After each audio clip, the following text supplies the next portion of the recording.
Headlines top the charts. We inform your hearts.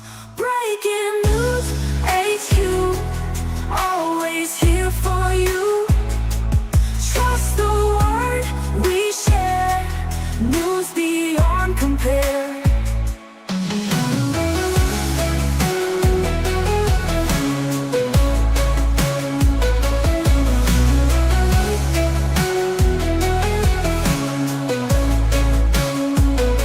Stories fresh and bright, bringing truth to light. Every story counts. Watch the views amount. Breaking news, HQ, always here for you. Trust the word we share. News beyond compare. In the fast-paced stream, we're your trusted team. Facts we can't ignore, bringing you much more. Breaking news, HQ, always here for you. Trust the word we share. News beyond compare.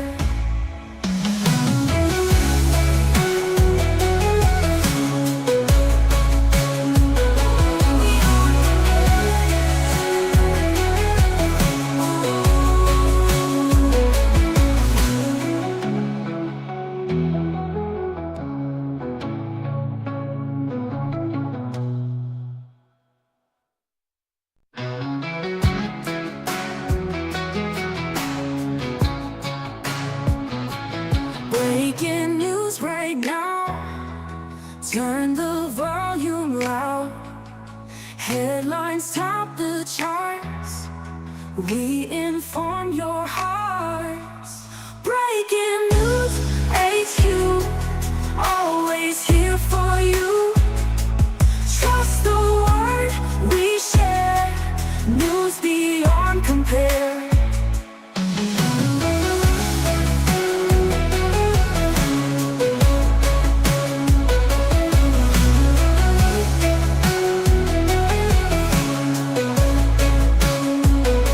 Stories fresh and bright, bringing truth to light. Every story counts. Watch the views amount. Breaking news, HQ, always here for you. Trust the word we share. News beyond compare. In the fast-paced stream, we're your trusted team. Facts we can't ignore, bringing you much more. Breaking news, HQ, always here for you. Trust the word we share. News beyond compare.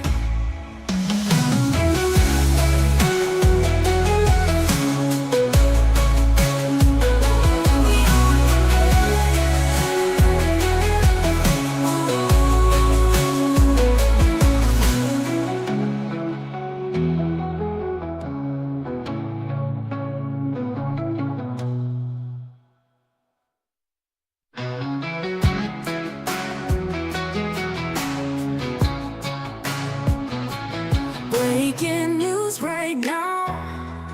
Turn the volume loud. Headlines top the charts. We inform your hearts. Breaking news, HQ, always here for you. Trust the word we share.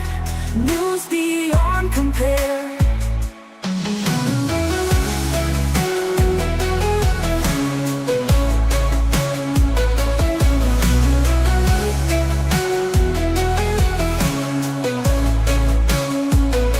Stories fresh and bright, bringing truth to light.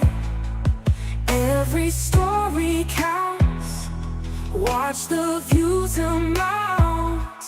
Breaking news, HQ,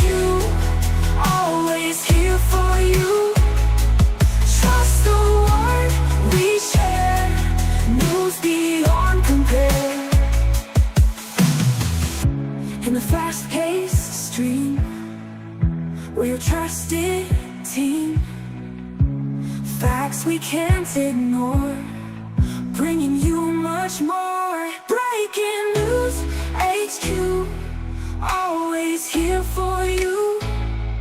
Trust the word we share, news beyond compare.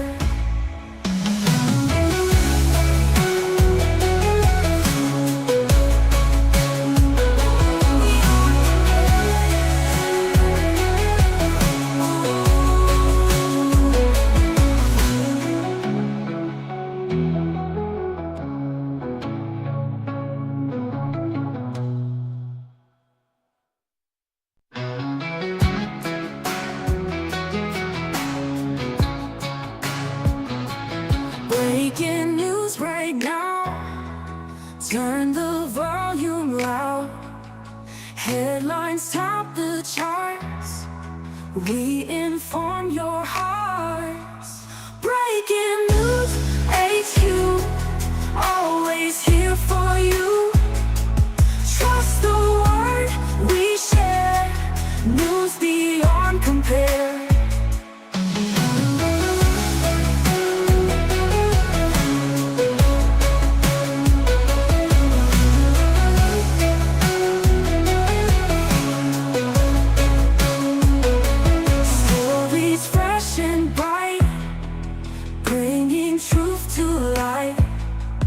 Every story counts, watch the views amount.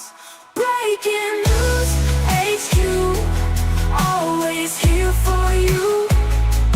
Trust the word we share, news beyond compare. In the fast-paced stream, we're your trusted team.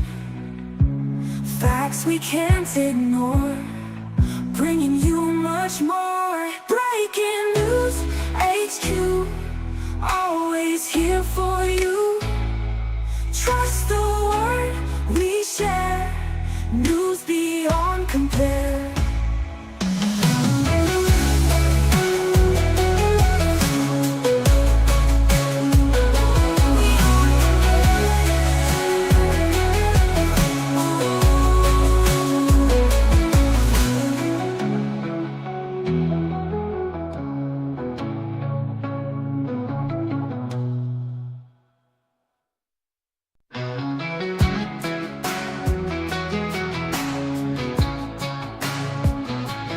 Breaking news right now, turn the volume loud. Headlines top the charts, we inform your hearts. Breaking news, HQ, always here for you. Trust the word we share, news beyond compare.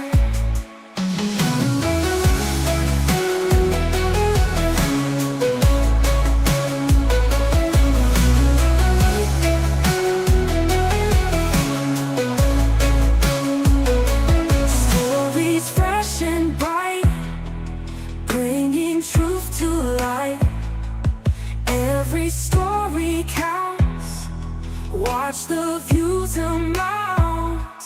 Breaking news, HQ, always here for you. Trust the word we share, news beyond compare. In the fast-paced stream, we're your trusted team. Facts we can't ignore, bringing you much more. Breaking news, HQ, always here for you. Trust the word we share, news beyond compare.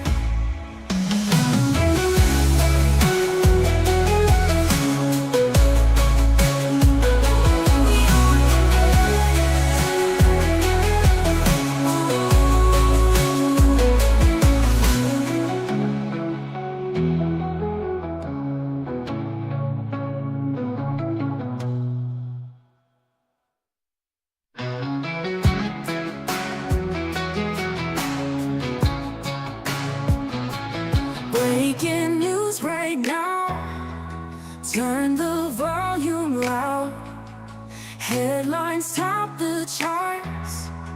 We inform your hearts. Breaking.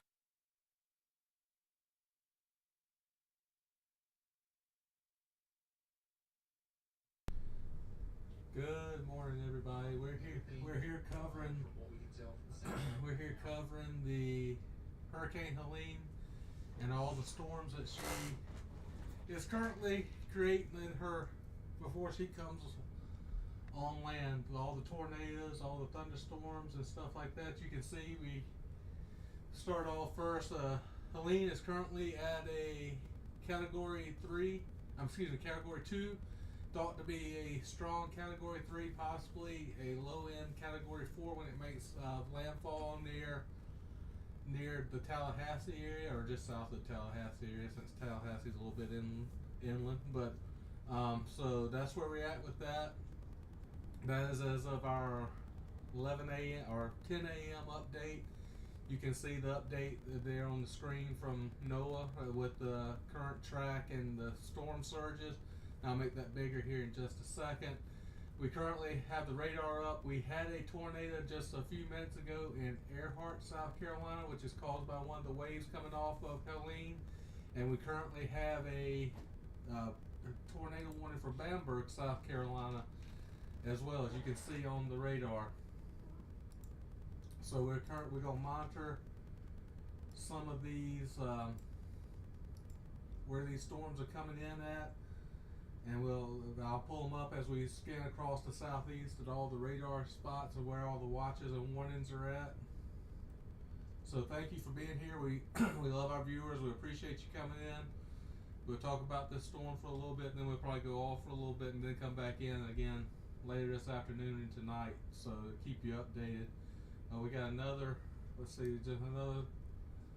another tornado warning for Bamberg, Orangeburg area, South Carolina. What you can see on the box is just south of Bamberg. So there's two tornado warnings right now. They kind of overlap each other.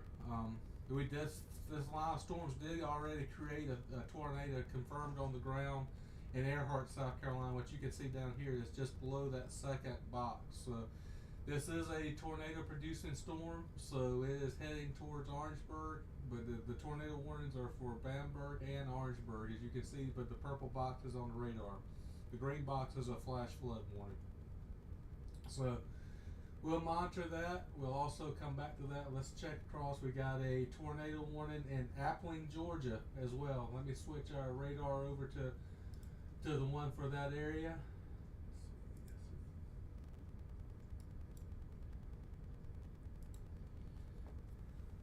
So we do have a tornado warning for Appling, Georgia as well, near Baxley. So that if you're in that area, if you're in the Baxley, Appling, Georgia area, down near Hazelhurst, Georgia, or in the Bamberg, Orangeburg area of South Carolina, be on the alert. There are tornado warnings being spawned by the Hurricane Helene waves coming through. So we'll continue to watch that. Still have all the typical flash flood warnings and and hurricane and thunderstorm and warnings and tropical storm warnings all popping up, and staying in place. So let's look through the southeast and see what else we have going on right now as we watch these other storms. Here we are in this is the Tampa radar. You can see we also have a water spout out here in the Gulf. We got a little bit of rotation out there, which is a good thing. It's out in the water and not on land, so we'll watch that as well.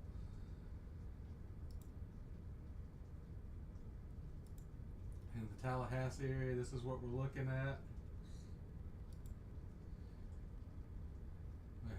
They also have a special marine warning, I guess, for the coastal waters from the Oklahoma River to the Apalachicola, Florida. So this has to do with the flooding and stuff with the water with the hurricane coming in.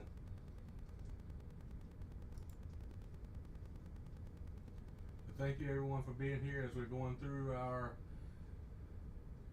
all of our different radars to see what we have going on right now. Again, if you're in the Bamberg, Orangeburg area of South Carolina. There is a tornado warning. This is the line of storms that just a few minutes ago also created a tornado that was confirmed on the ground in Earhart, South Carolina. So if you're in that area, be vigilant because there is a tornado warning. That storm has already created a tornado this morning. Also, if you're in the Appleton, Georgia area, you have a tornado warning as well. So be on the lookout for any tornadoes in that area as well. Don't have a whole lot going on in the Mobile area.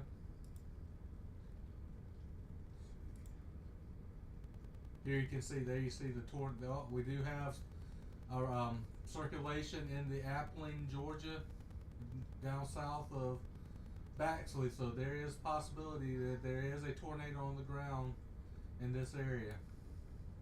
It doesn't give me a town name right there, but it's south of Baxley. You can see it on the radar. So if you're in that area, well, be on the lookout and get somewhere safe because there does appear to be possibly a tornado on the ground there based on radar.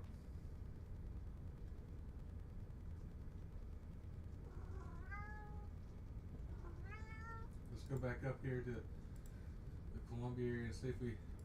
Right now, I'm not seeing any circulation in the Bamberg area, but still, that doesn't mean, again, this line of storms did already create a tornado confirmed on the ground back here in Earhart this morning. So, still be on the lookout.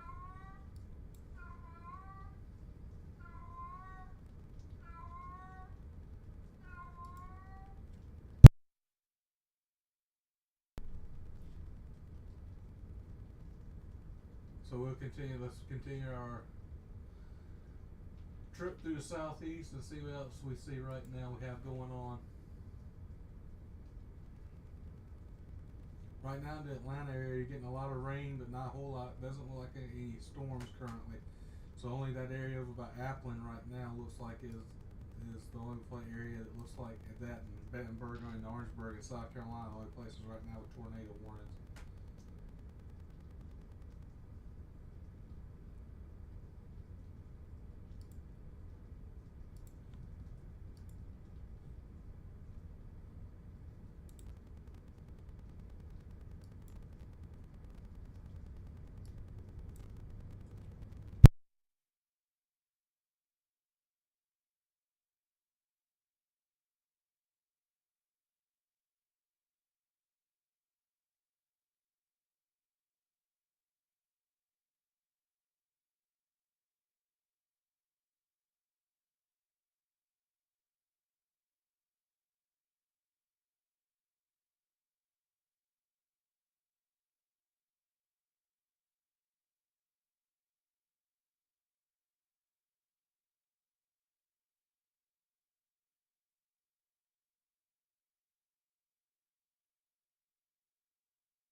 Alright everybody, I just want to bring up some other stuff. Okay, so we got some more tornado warnings in effect.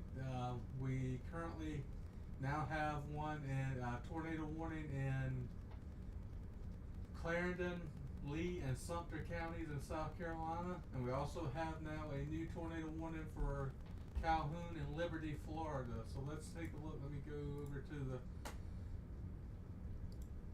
the side, to the radar, and let's see where those are at. You can see here are the Clarendon, Lee, Sumter area where there's a tornado warning. We still have that one in Bamberg and Orangeburg area. This is the one that this line of storms also created a tornado that was confirmed on the ground in Earhart earlier this morning. What you can see is a little bit of just right there, a little bit below Bamberg. So, but yeah, you see this line of storms up by Turbeville and Lynchburg, South Carolina, moving towards Bishopville, Camden area. So we have that, and let's go back. We still have one in Appling, Georgia. You can see there, and here we have one in.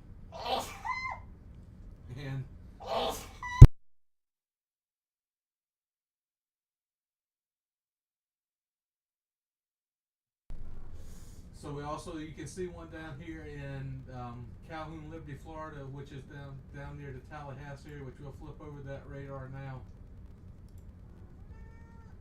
You see it's over by Wilma and Orange, Florida.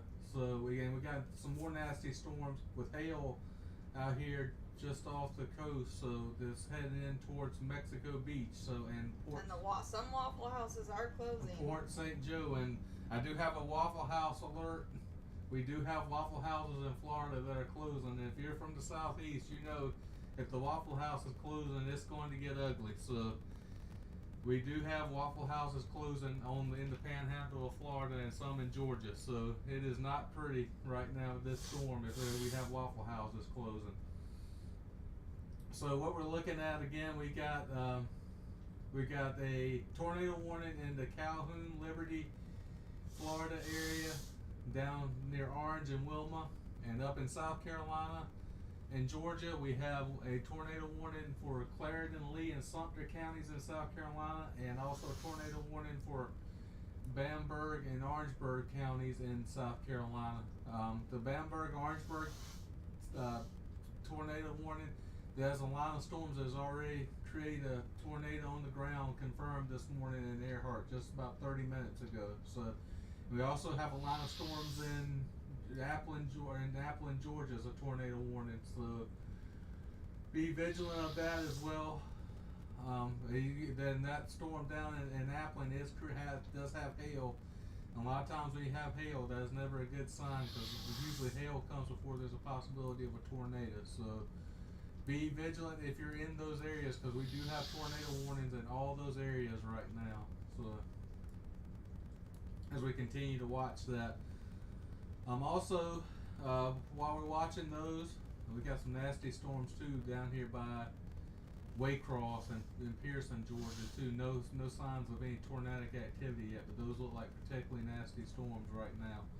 So if you're in that area, we'll keep watching that area too because that looks like a bad area that could possibly become storms or become tornadoes. So we do have the storm surge updates from 10 a.m. and there should be another update coming in soon. Yeah, I was just gonna say I think they're gonna fly in soon. Yeah, I think the Hurricane Hunter planes are about to fly into the storm again. So we do have a real-time update. We'll give you a real-time update as soon as we get more information from it. They're still showing around, as you can see, in the elbow of Florida in that area, all the way around, almost down to Tampa. They're expecting a storm surge of 15 to 20 feet. That is some serious storm surge, people, if that actually happens.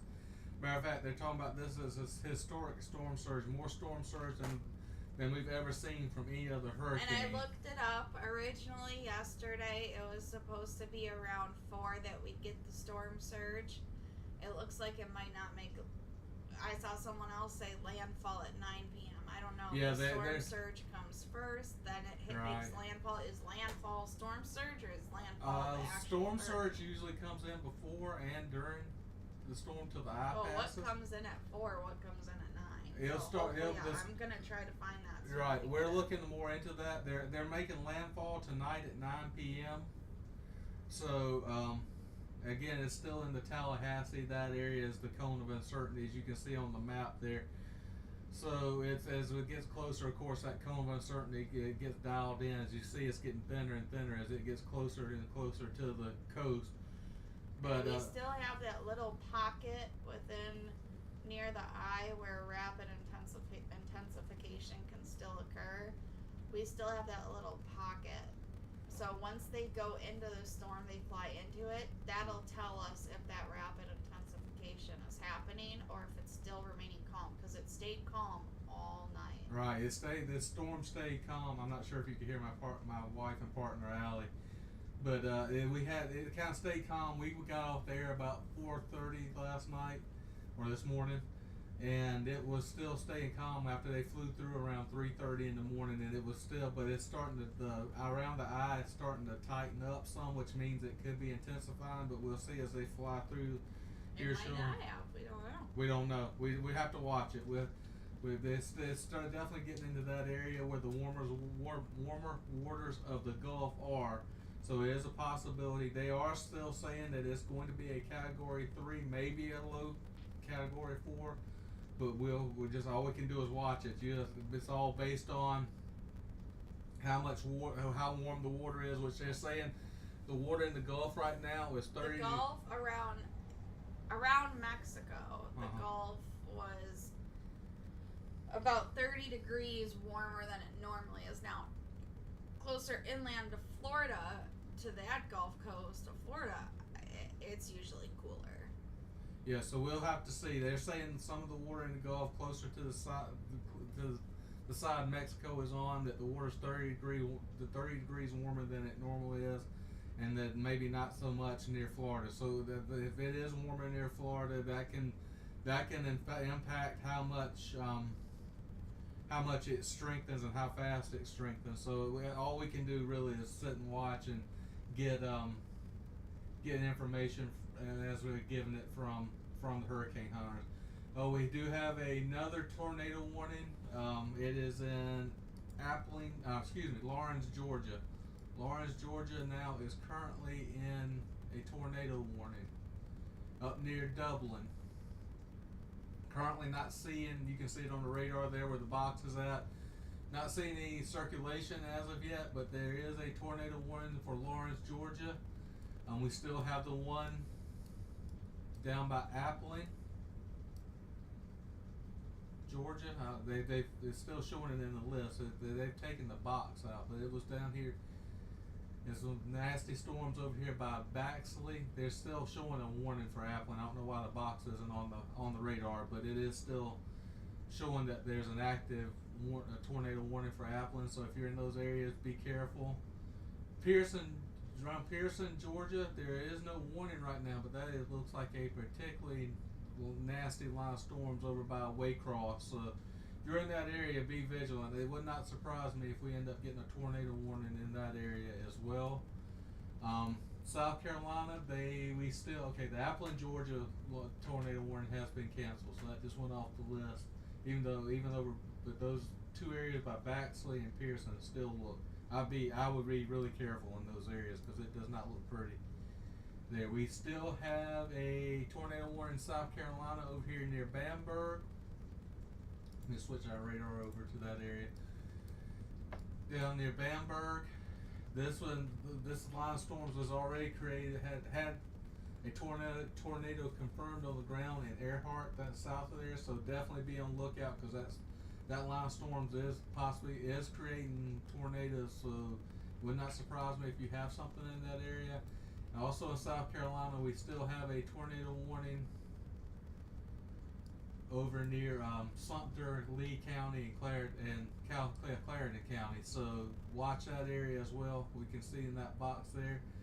Also in Florida, we currently have a tornado warning in the Calhoun Liberty area, so down near Tallahassee. So we can see that area as well.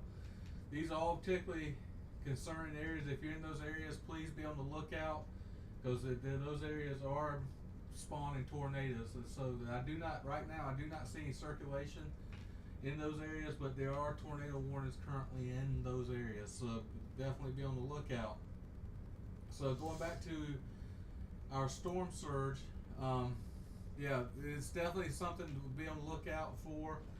If you're telling you to evacuate your area, please, I know there are a lot of mandatory evacuations along the Florida coast. If you can still have time to evacuate, please do. I do know they're saying there is, as always, with these hurricanes, there is fuel shortages. So hopefully you have fuel, and if you need to evacuate, please evacuate before the storm gets there, because you don't want to take a chance and it be flooding. Even if the winds, it doesn't get to be a Category 3, the flooding and the storm surge is a very real thing. So if it starts flooding, it's too late for you to evacuate. So now's the time. If you have somewhere safe in a different part of Florida you can go to, please evacuate. If you have a person that could require medical attention for something or is sick.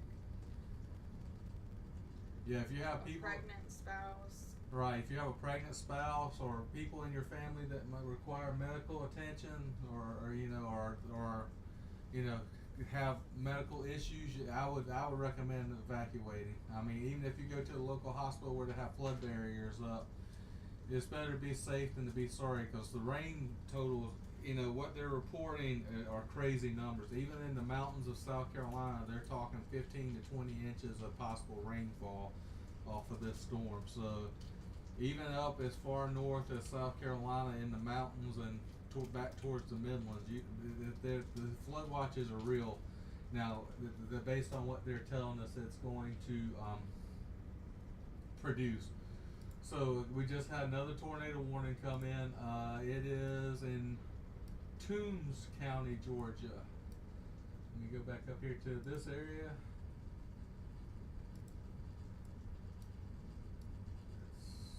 Okay, we do have, that's near Dublin where we were looking before. We do have, it's a little outside of the tornado warning box there, but that's the Applin. They've put the Applin, Georgia tornado warning back up. So that's what I thought. That said the Dublin area is Applin, Georgia. We do have circulation on the ground. You can see it right there near Rentz, Georgia, R-E-N-T-Z, Georgia. So definitely be on the lookout. And they also have added one down here. This is what we were looking at earlier, where that line of storms in Baxley, in Toombs, Georgia. That is a tornado warning as well. You can see there, that was that line of storms we were looking at earlier that we thought looked pretty nasty. So if you're in the Toombs, Georgia area or the Applin, Georgia area, be on the lookout. Particularly in the Applin, Georgia area, we do have circulation showing on the radar there, so you can there is a possibility that there may be a tornado forming or has already formed in that area. So we'll continue to watch that area. We also still have our tornado warnings in Clarendon, Lee, and Sumter counties in South Carolina, which you can see the box up here. We'll switch over to that satellite now.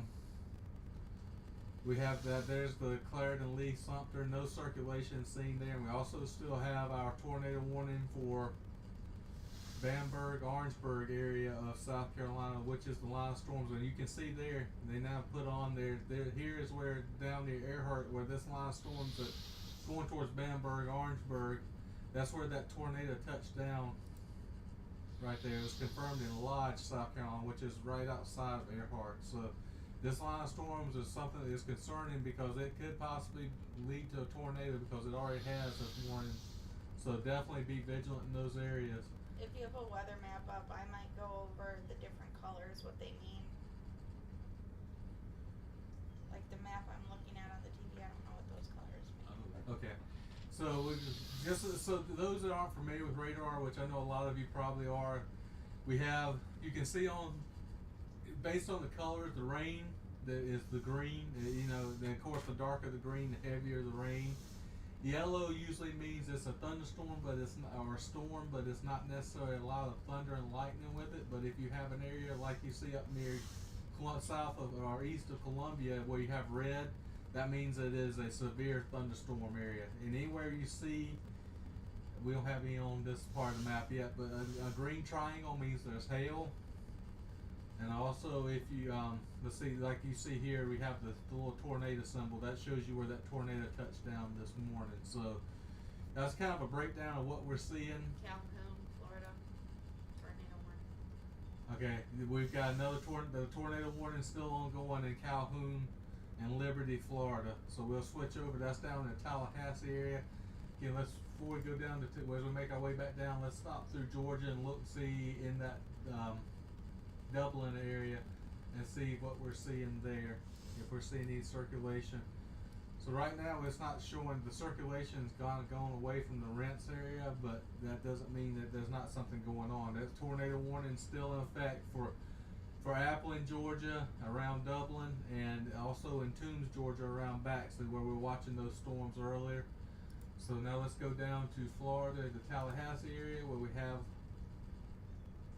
have a tornado warning for Calhoun County, Florida, and Liberty, Florida. So they kind of extended this box out. This is the one we were looking at just a little bit ago in this area around Orange. They also extended it to include the Frank area.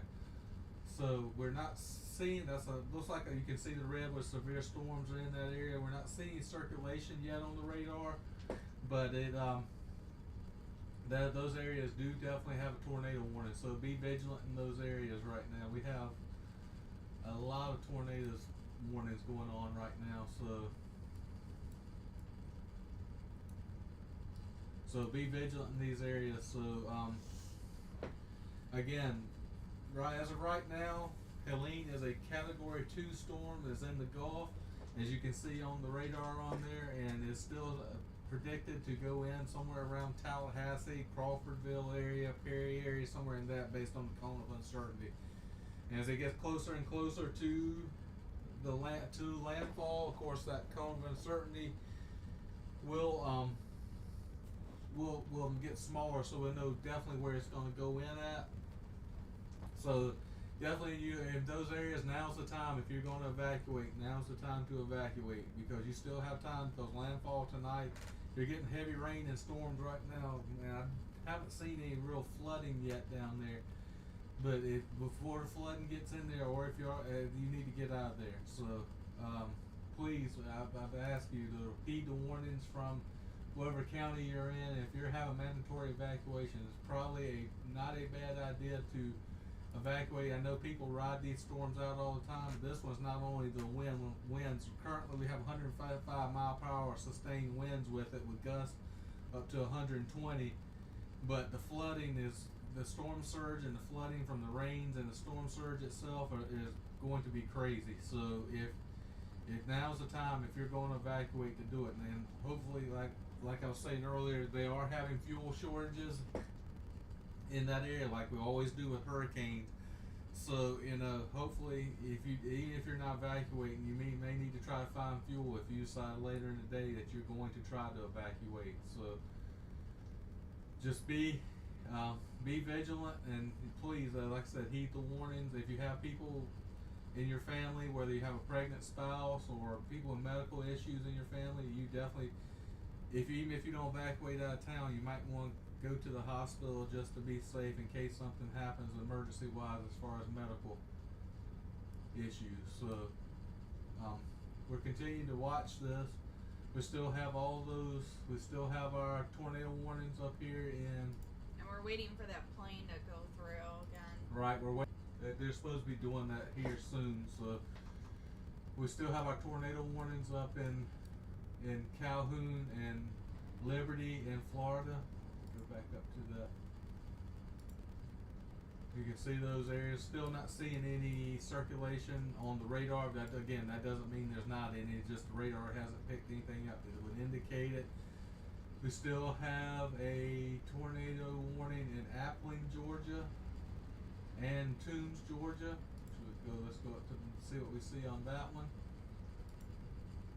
Can I switch it to max?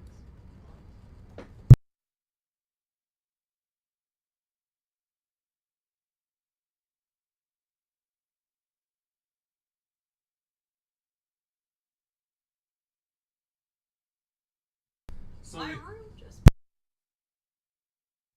So you see there in Baxley where we have, we got some nasty storms in Georgia right now. Down where they had a tornado warning in the Baxley area, which I believe is the Tombs area.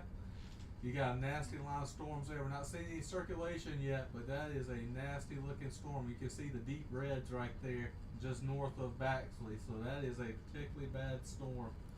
Something definitely keep an eye out. And over here, we got this line of storms over by Douglas, Georgia, just south of Alma and Nichols. We got this nasty line of storms, and you're seeing hail forming in those areas too. So that is I would not be surprised to see a tornado warning pop up in these areas too, because that is a nasty looking line of storms right there. We still here is that they've extended the Appling, Georgia tornado warning to include Johnson, Lawrence, and Wilkinson counties in Georgia. You can see they kind of just extended that box out, kind of like they did down in Florida, like we saw. No circulation in that area yet, but that is a nasty line of storms and a tornado warning in that area. We look like they have taken, all the tornado warnings in South Carolina are not, there's not currently any tornado warnings in South Carolina right now. Let's go up to Columbia. Can you maybe explain about how some places don't have tornado sirens? So, if you're from the southeast and you're older, you remember we used to have tornado sirens in the southeast, and this may not be true for all areas of the southeast, but I know at least I'm from the South Carolina area, and we used to have tornado sirens, but we no longer have tornado sirens. So be sure to turn on your apps on your phone, so all your alerts on your phone, so you know if something's happening. Because if you don't have them on, there's no way for you to know, because tornado sirens are not a thing here. My wife is from Michigan, and we went up there, and they test their tornado sirens once a month, and I was kind of shocked, because that's a nice feature to have people that don't have cell phones or elderly or whatever, and I don't know why, at least in South Carolina, why we got rid of them. So we still see that there's some lines of storms in South Carolina, just east of Columbia, near the West Columbia area, near Oak Grove area. There's some stronger storms, but nothing looks like it may be tornadic. Well, this report, this is just from the Weather Channel app on my phone, but they said they're still waiting for the pilots to transmit information back. Mm-hmm. So I'm guessing that means they're up in the air. Okay. But they said, the interesting thing they said is, when that plane sends the info to them, they're probably going to downgrade it, because though they have that little pocket where rapid intensification occurs, they said the pocket for rapid intensification is now too close to land where it will not get stronger. Okay, so we're waiting on the information back from the hurricane hunters, but they're thinking that they may not get any stronger than it is, but we have no confirmation of that yet. That's just based on what we're hearing through and where we see that pocket. So we'll continue to watch and see, but currently they're saying that basically we're still waiting to hear back from the hurricane hunters. So we'll as soon as we have confirmation, we will get to that. We're seeing in Georgia, we don't have tornado warnings in this area, but we're seeing possible circulation near Arabi, or Arabi. If I pronounce that wrong, I apologize. And down near Coverdale, we're seeing possible circulation on the radar. So if you're in those areas, be on the lookout. We did not have tornado warnings in that area. This is down near Albany. So definitely be on the lookout in those areas for any possible tornadic activity, because we are seeing circulations in those areas, even though we did not have a warning for that area. Because the only areas in Georgia we currently have, we have tornado warnings in the Johnson, Lawrence, Wilkinson area, and the Appling and Tombs area. So you can see on the radar. So if you're in those two areas, be on the lookout, because there is and we have circulation over near Banks, Georgia too. So if you're in those areas, again, that's another area was not a tornado warning, but we are seeing possible circulation in, so be on the lookout for possible tornadoes in that area. So just we'll continue to watch those as well. We also still have our tornado warning down in Florida, in Calhoun County.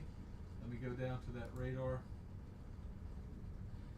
You can see where that warning box is at. We're not seeing any circulation in that area right now, but that is what we're looking at right now. I'm gonna switch back since we're not seeing circulation in that area to the Atlanta satellite or radar, so we can look in that area, see what we see as we follow those circulations.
everybody. We're still here. I'm just updating some of the webcams on our stream for you to see. A lot of our tornado warnings are now down. The only one we have left up is one in Georgia, the tornado warning for Bacon and Coffee counties in Georgia. You can see us over near Alma, between Alma and Douglas. No circulation there. I was watching. There's circulation here near Cordell, just above north of Winona, Georgia. So we do have circulation in that area. No tornado warnings or anything in that area, but I think that there's a possibility of one there, so we'll continue to watch that area. So let's go real quick around our other radar and see what we have going on. Right now, South Carolina, we're getting a lot of some storms around Columbia area, just north and west of Columbia. There's storms, but not particularly strong storms right now. We did have that tornado earlier near Bamberg in South Carolina, then down near Bamberg and Orange, right in this area here. So that was confirmed on the ground earlier this morning. So let's check out the Tallahassee area. All the tornado warnings in that area have been canceled. We see some strong storms going on. So, but no tornado warnings right now. So we'll continue to watch this area. I'm gonna go back to, we do have hail now in this area over here. Over near where that tornado warning is in Georgia, we have hail in Broxton, which is just east of where that tornado warning is. And again, that's a good sign that there's severe storms and possibly tornadic activity could happen in that area. So we'll continue to watch that area. I'm gonna leave this up for you. I'm gonna take a break and put the sound on for as they're doing live updates. I'll be back in just a few minutes, but we're still here monitoring the situation. So everybody be safe and be on the lookout and be vigilant with this storm. And when I come back, we're gonna do an update of what we found out with as far as with the hurricane hunters flying through Hurricane Helene.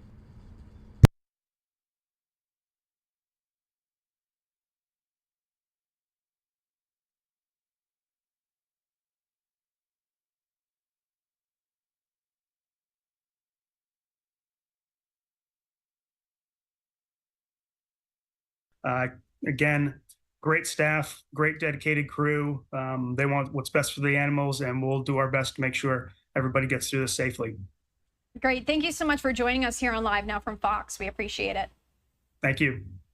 And I did just want to give a few live looks here as we are getting a lot into our newsroom, these different cameras. I'm going to pull up this shot right now, which is in Anna Maria. You can start to see that shot shaking there, and that you can see the water starting to come up there too.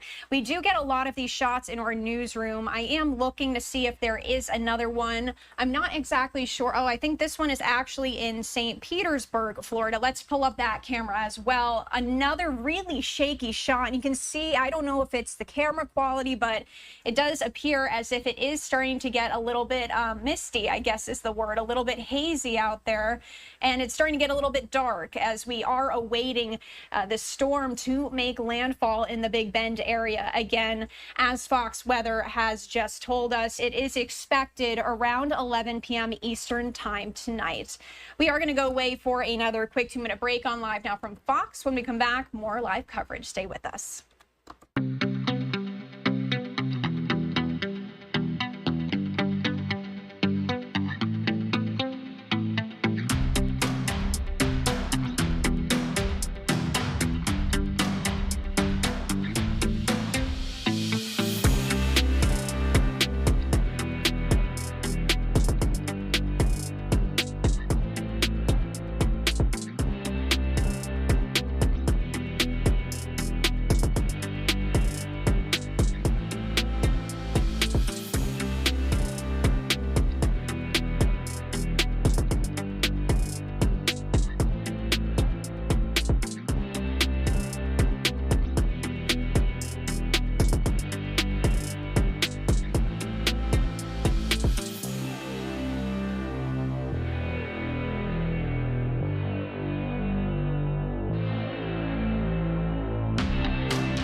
welcome back to Live Now from Fox. As I was just showing you these live images into our newsroom before the break, we do have another one that has come up, and this is actually breaking. The Associated Press reporting that this Skyway Bridge over Tampa Bay has closed as wind gusts have reached 60 miles per hour. That's according to Highway Patrol. Again, this is Tampa Bay. And that Skyway Bridge that you are taking a look at, it looks like it may even be frozen, that camera. That has closed due to wind gusts reaching over 60 miles per hour. So again, another live look into our newsroom. And I was showing this one also just a minute ago. This is in St. Petersburg, Florida. You can see that camera shaking as we are approaching this making landfall in just a matter of hours at this point. Hurricane Helene is continuing to intensify, and it is forecast to become a Category 3 hurricane as, again, it is heading towards Florida. But again, we keep talking about Florida. This is going to have widespread impacts to other states as well north of Florida. As we know, some of them under states of emergency, such as Virginia. And we are going to be talking to some reporters a little bit later who are in those other states besides Florida about what they are seeing right now as we continue to await this. Again, the story here being the massive size and intensity that is going to leave devastating impacts in mostly the Sunshine State, Florida, and southern Georgia. As we await more live briefings on the latest as well as live interviews, we are going to turn back to Fox 35 Orlando as they have been in coverage. Let's head over there and listen in. Missed downpours, but still heavy rain and blinding rains in those downpours. Totals in the 1 to 4 inch range. Wind gusts possibly between 45 and 60 miles per hour. Still storm force, just not as strong as what they will be for our northwestern communities, with the worst weather between 5 p.m. and 3 a.m. Brooke. So it's certainly going to be, thankfully it's quick moving, but still we have a long ways to go before the impacts are done. Yeah, that's right. And it's going to be this evening that you start to really notice it. By then in the red, that's the hurricane force wind lapping up against Tampa Bay. We'll be hearing the tropical storm force winds for much of the night, but then the big hurricane impacts impact the Big Bend, Tallahassee, Levy-Dixie, Taylor counties, and Gilchrist County. A 400-mile wide wind-span. This is a developing situation. Latest information is streaming into the Fox 35 Weather Center right now. Stay with us as our continuing coverage commences after this break. New information and also an update as far as where exactly it landfalls and what exactly you can expect where you live. All right, looks like they did just go to break, but our Tampa team also did just go to break there as well. So we are going to jump away for a quick 2-minute break here on Live Now from Fox. When we come back, more coverage.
Welcome back. Let's take a live look at our XRAD radar as we are going to continue the latest on here. What we do know as Helene is heading towards Florida, you can just see it moving up there. It's getting very, very close again, just hours away.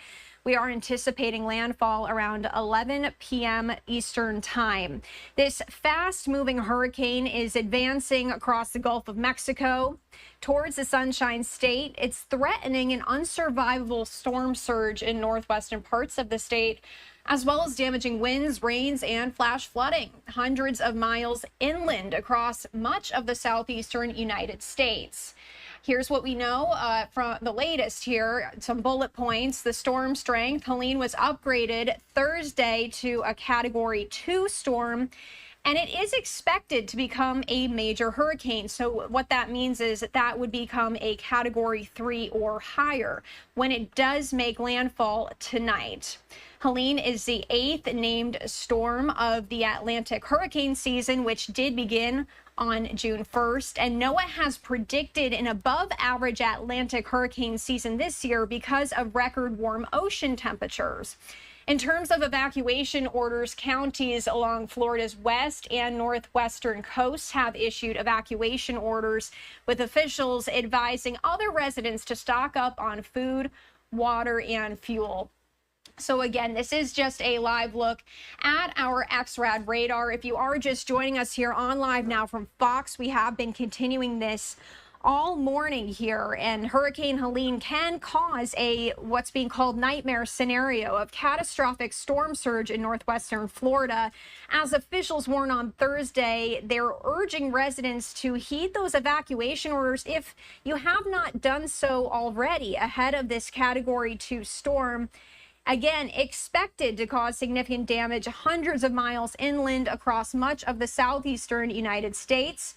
It was upgraded this morning to Category 2, but as we just said, it is expected to become a major hurricane, which means Category 3 or higher when it does make landfall tonight.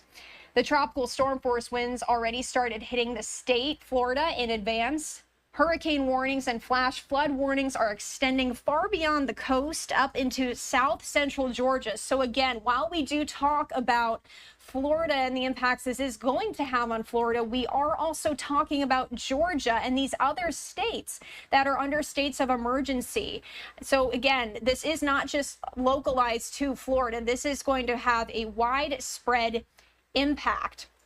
However, the governors of Florida, Georgia, the Carolinas, and Virginia have all declared emergencies in their states, as did President Joe Biden for several of the states. In Florida, Governor Ron DeSantis said this morning that models suggest Helene will make landfall further east, lessening the chances of a direct hit on the capital city of Tallahassee, whose metro area has a population of around 395,000. So we did want to also just pivot back really quickly to our Fox 35 Orlando team as they are in coverage. Garner and Brooks, the National Hurricane Center just upgraded Helene now to a Category 3 hurricane. Yes, U.S. Air Force hurricane hunters, Garrett, flying into the storm found winds of 120 miles per hour and a rare intermediate advisory outside of the standard 2 p.m. and 5 p.m. update periods. They've declared this as a major hurricane, and that's important because with this data, they can then interpolate to decide, you know what, the impacts are going to be a little bit more extreme than they otherwise would be. Now, in this case, winds of 120 miles per hour firmly puts into the Cat 3 category. That category begins at 111 miles per hour. It's been experiencing a rapid intensification process from this morning to now its maturity as a Cat 3. It may even reach Cat 4 before landfall occurs around midnight tonight. The landfall timing has been delayed just a little bit, but it's still on track to impact Appalachia Bay. We're talking from Alligator Point, that's in near Apalachicola, all the way east potentially to Taylor County around St. Perry. But right in the middle of the cone is the city of Tallahassee, Florida's capital city, that has yet to experience in its over 200-year history a direct landfall from a major hurricane. So tonight will be a very difficult night for folks there on the Panhandle, with the trees falling, the power outages, possible damage to structures, and of course life and limb. This is a big deal. But don't focus on just the cone for impacts here in Florida. This is a very large system with a wind span east of the center that extends more than 400 miles. And so as we see new bands of rain developing as soon as 3:30, about an hour from now, we'll start to see the wind picking up, and we'll start to see our tornado threat picking up. We have been looking at the latest models, and it does look like we've got a pretty high tornado threat between roughly 3:30 and about 7 p.m. So stay tuned for warnings. Stay with Fox 35. And as we start getting into these bands of rain between about 8 and 10 o'clock, we could see wind gusts easily exceeding 60 miles per hour or more, and that will be the full force of Helene as far as we're concerned with here in Central Florida. But there could be power outages as a result of limbs falling and trees falling. But most of the action, of course, as you get closer to the system. In this band, which extends from roughly Gainesville, Ocala Villages to Spring Hill, we could see hurricane-force wind gusts up and down and west of I-75 with the full force of Helene impacting the Big Bend from Levy County to Dixie County to Taylor County with wind gusts over 100 miles per hour. Garrett, we are tracking the latest. We've got TJ Springer in the house, Noah Berggren also here. We're going to continue our team coverage and bring you the latest. This information streaming in right now in real time, and we're going to update the maps, show you the latest impacts. This is an important update here. Now that it's a major hurricane, we can look ahead to landfall and make assumptions at this point about what could happen. And I'll tell you this, it is going to be a once, if you look at the history of Tallahassee, a once-in-a-lifetime kind of thing with this storm heading that way. Folks in Tallahassee have never experienced anything like this. If they've been there and you know, they've lived there for their entire lives, this is a first for this region. So folks there need to be hunkering down now and take this storm seriously if they're not already. Yeah, and still rapidly strengthening. It is. It absolutely is. Yeah, we could see this thing go up to 140 miles an hour before landfall. All right, Brooks, thanks. Well, our live team coverage continues now up in the Villages at Fox 35. All right, thank you to our Fox 35 Orlando team for that coverage. We also did just want to pop up this look here at this storm, the eye of the storm, this footage that was taken as Hurricane Helene is gaining strength and setting its sights on Florida's Big Bend region. Now, again, we've been talking about Florida. Nearly all of Florida is under a weather alert, and warnings are extending hundreds of miles into Georgia and the Carolinas. So for that, we did want to bring in Fox News' Oliviana Calmes in the southern Georgia, and she's in Valdosta right now. Oliviana, I know you have been on the ground there. Can you tell us the latest on what you're seeing? Good afternoon, Christy. Yeah, it is calm here right now. It was pouring last night, but it's calm right now, and that's why there's still some people out on the roads. Most of the businesses are all closed right now as people prepare and brace for the worst in this storm. We're under a hurricane watch right now, and a lot of folks, while there are, a lot of them on the road, a lot of people have already evacuated this area. It's so large that I don't know. And they're saying it's worse than Idalia. And when I heard that, I was like, Idalia was pretty rough. So I don't want to. We had a lot of trees down and a lot of water in our house with Idalia. So I'm like, I don't want to stay with my baby. They're still saying they're picking up the pieces from past storms like Idalia. And one guy I talked to today said the wind which we. Good afternoon, everybody. We're still covering the storm. Sorry, took a break for a minute. We just got the update from the hurricane hunters from the National Hurricane Center. Helene is now currently a low-grade Category 3 storm. We're about 7 hours from predicted landfall in the Tallahassee area, and they will not be surprised if they're predicting that by the time it makes landfall, it will be a Category 4. So it has strengthened. It is, like I said, it is barely a Category 3 right now, but it seems to be in the strengthening phase right now. So we need to be on the lookout for that. Again, the storm surge and everything is still the same, but it is now a Category 3. So, and it predicted that it will make it to Category 4. We do, back looking at those areas in Georgia that we were looking at before we took a break, we do have tornado warnings in those areas now. We have in Georgia tornado warnings for Bacon and Coffee counties, Jeff Davis County, Telfair, Irwin and Turner, and Ben Hill counties. All of these purple boxes, or magenta boxes, I guess would be the right color. We have tornado warnings currently. We're not seeing any circulation right now on the radar in those areas, but you take shelter, or if you are in the Ben Hill, Irwin, Turner, Telfair, Coffee, or Jeff Davis, or Bacon counties in Georgia, you currently have a tornado warning in effect. Again, we currently aren't seeing any circulation in that area, but there is a tornado warning for that area. So to recap what I just said as far as Hurricane Helene. Hurricane Helene is now a low-grade Category 3 hurricane. Still expected to make landfall about 7 hours from now around Tallahassee. They are expecting it to, they think it's an intensification portion right now. They think it will possibly be a low-grade Category 4 hurricane by the time it makes landfall. So that's where we're at. We're continuing to watch Ben Hill, Irwin, Turner, Telfair, Coffee, Jeff Davis, and Bacon counties in Georgia. I'll leave the radar on that right now so y'all can see it.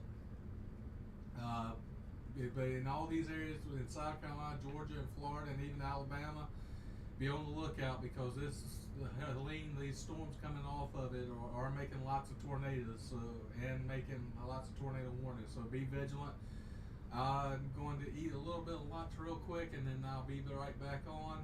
But I'm sitting here watching the radar, and I'll come in if anything else changes while we're here. So thank you for being here. Everybody be safe, and we'll talk to you in just a little bit.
Petersburg. This is Pinellas County, Florida, with this breaking news that Helene is now a Category 3 hurricane with winds up to 120 miles per hour as it continues on a path that will bring the monster storm into Florida's Big Bend tonight. We did want to bring in Mike Boylan. He is a storm tracker. He has a popular following, Mike's weather page, and he has been so kind to come on the show and tell us a little bit about what he's been seeing. Mike, thank you so much for being here. First of all, tell us exactly where you are, what you've been doing today, and what you've seen. Oh, I'm in Tallahassee. I drove down to the water here, a place called St. Mark's. This area I'm in is supposed to have 15 to 20 foot of surge. So just kind of wanted to take a little ride down here. But I've been talking to locals. A lot of law enforcement by the state capitol came by to talk to me. And there's a weird sense in the air, like no one really knows what's gonna happen. The track is shifting a little, east, a little west. They're still in the cone. We talked about Hurricane Hermine back in 2016, and they had a lot of power outages, and that was just a Cat 1. So a lot of unknowns are going to be, figured out here in just a few short hours. That's for sure.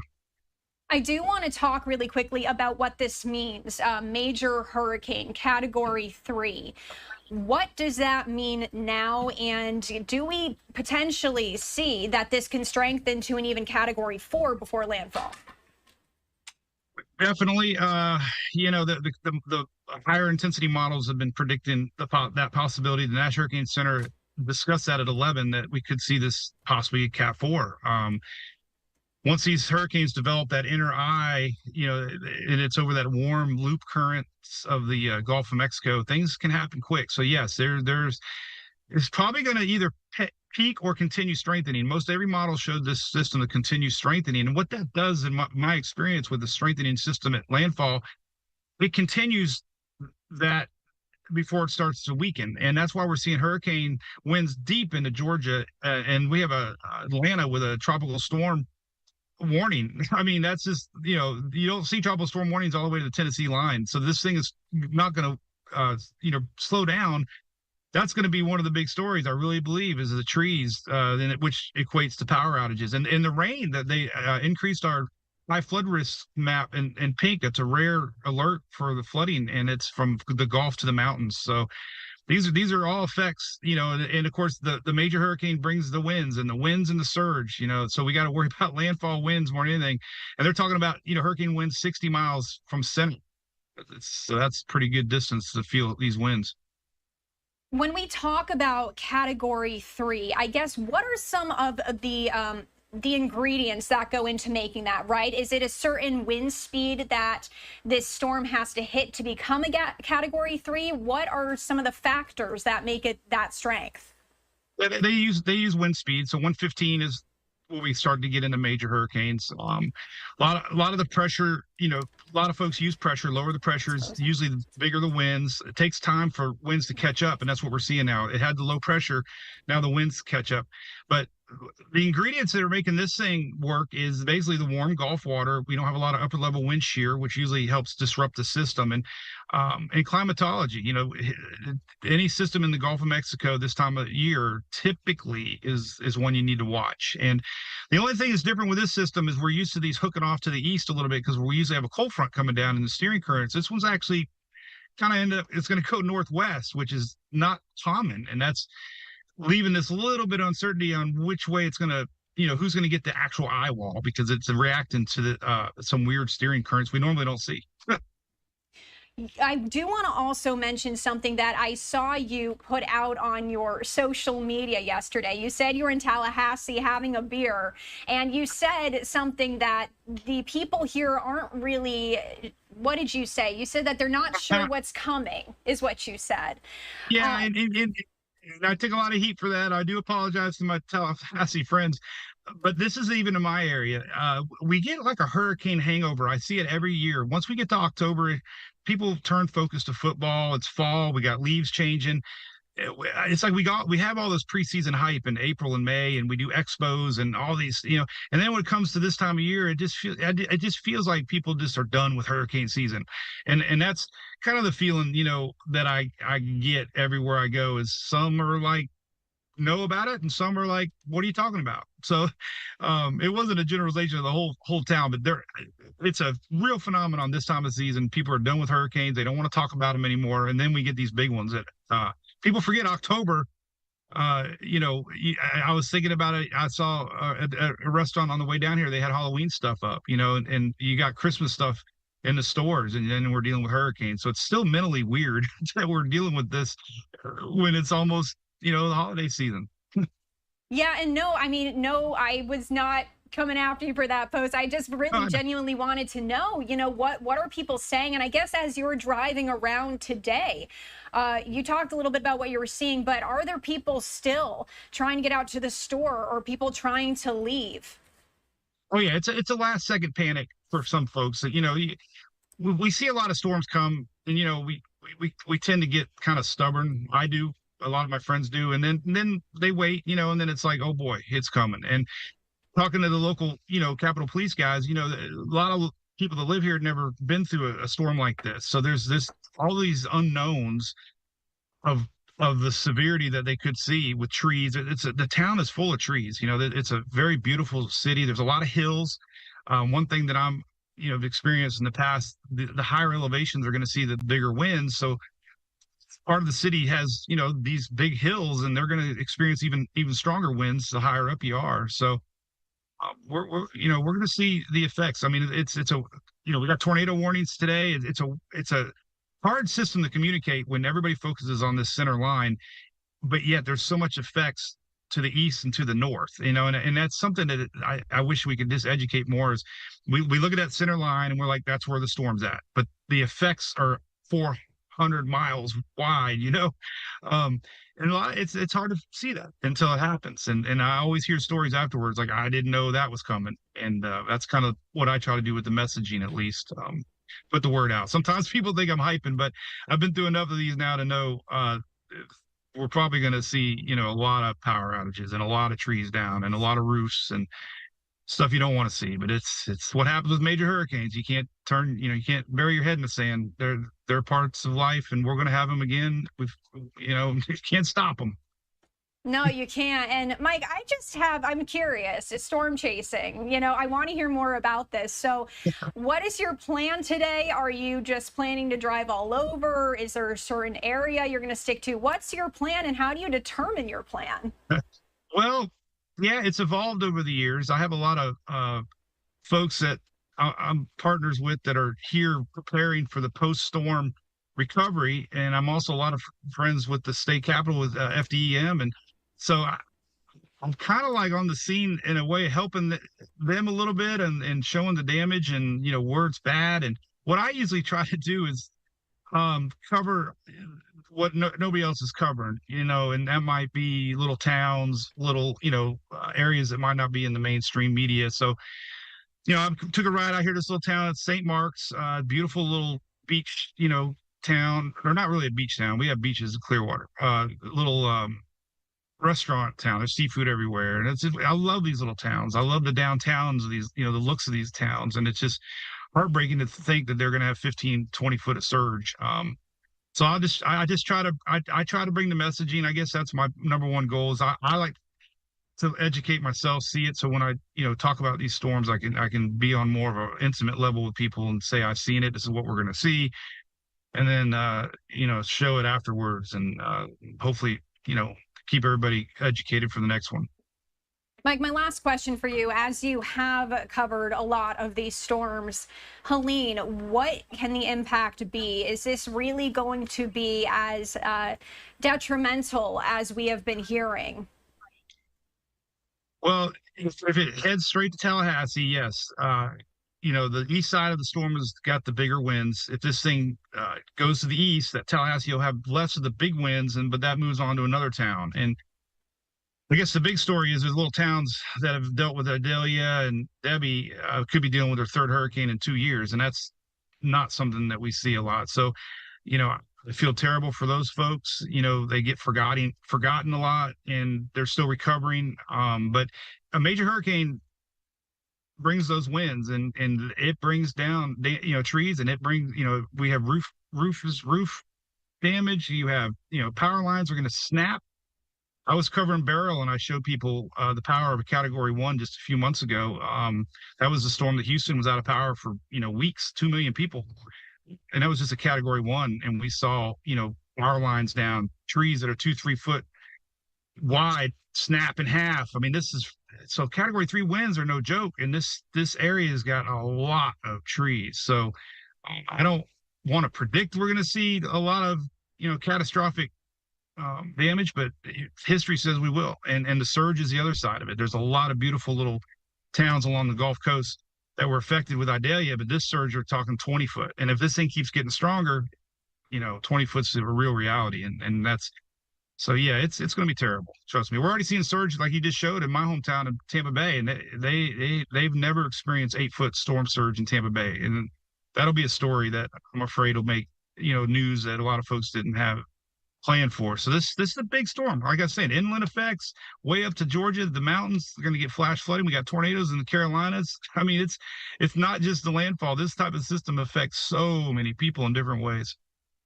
Well, Mike, we appreciate you coming on, and I know we're going to be checking in with you a little bit later as well as we continue our coverage. So please stay safe out there, and we'll talk to you a little bit later today, all right? Yeah, I think I'm scheduled for around 6-ish. I don't remember, but it's going to be a lot rougher outside than it is now. We might play around with the camera angles and have my main camera pointing out so we can get some good real footage inside the storm. Yeah, that'd be great. I'm sure our viewers would appreciate that as you are out there in the thick of it. So again, stay safe. We'll see you later, okay? Thank you. All right, thanks to Mike there. And we did also want to jump back to our Tampa coverage that we've been jumping in and out of all day here between Orlando affiliates and Tampa. So let's head over there and listen in. The entire flooding of downtown. Right now, the sheriff has enacted an evacuation of flood zone A. They want everybody out of there because once this storm starts, it is impossible to begin rescuing people.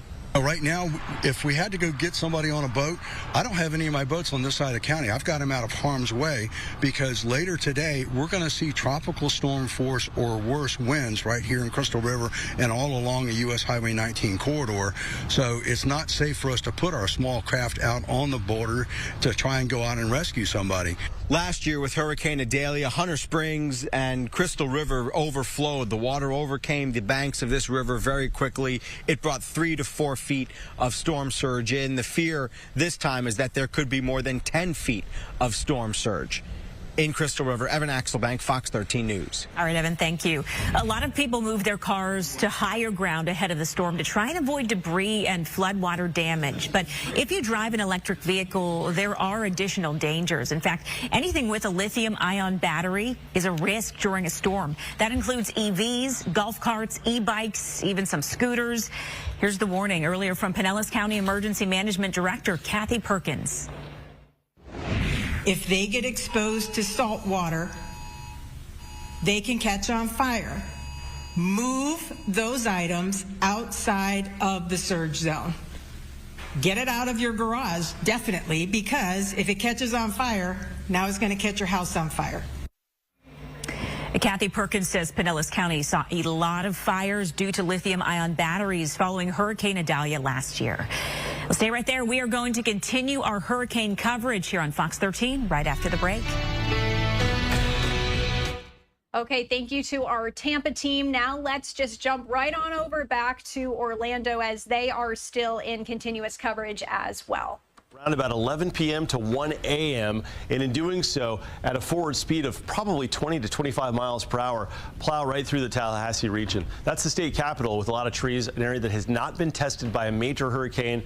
Amazingly, by the way, has not been tested by a major hurricane in the city's over 200-year history. They've had a lot of skirmishes of near misses with major hurricanes. They've had several minor hurricanes or minimal hurricanes, but this is really going to test the trees and the infrastructure. There's going to be a lot of power outages, but it's such a big storm that don't focus on this cone thinking that we're out of the woods, because unfortunately we're not. One of the biggest impacts we're going to have are tornadoes. You can see the eye of the hurricane on radar and a couple of very distinct bands of rain setting up, and it's along this band we got to watch out. Some storms in Osceola County will work northward and will have a potential to become tornado-bearing storms here between roughly 3:30 and about 7 o'clock. So we'll have to watch these very carefully.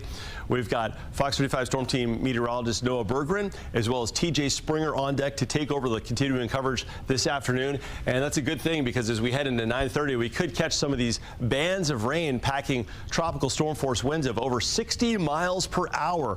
Bands which could last through midnight. As you go closer to the center of circulation here toward the Panhandle along the I-75 corridor, hurricane force wind gusts are possible. There's a hurricane warning in effect for western Marion County, including Denellen, and western Alachua County, including Micanopy. So yeah, it's going to be a big storm here. And you can see this visible satellite imagery as it's about 9 hours away from landfall, 230 miles to the south. We're going to be on the edge of it, but it's such a big storm where we're going to have the effects. And just to give you an idea of the winds right now, we're looking at gusts between 44 and 46 miles per hour from Bushnell to Winter Haven, about 30 miles per hour in Orlando, and 40 miles per hour in New Smyrna Beach. Got a tornado watch region wide through 8 p.m. that may be extended. Storm surge in the path of this could exceed 20 feet.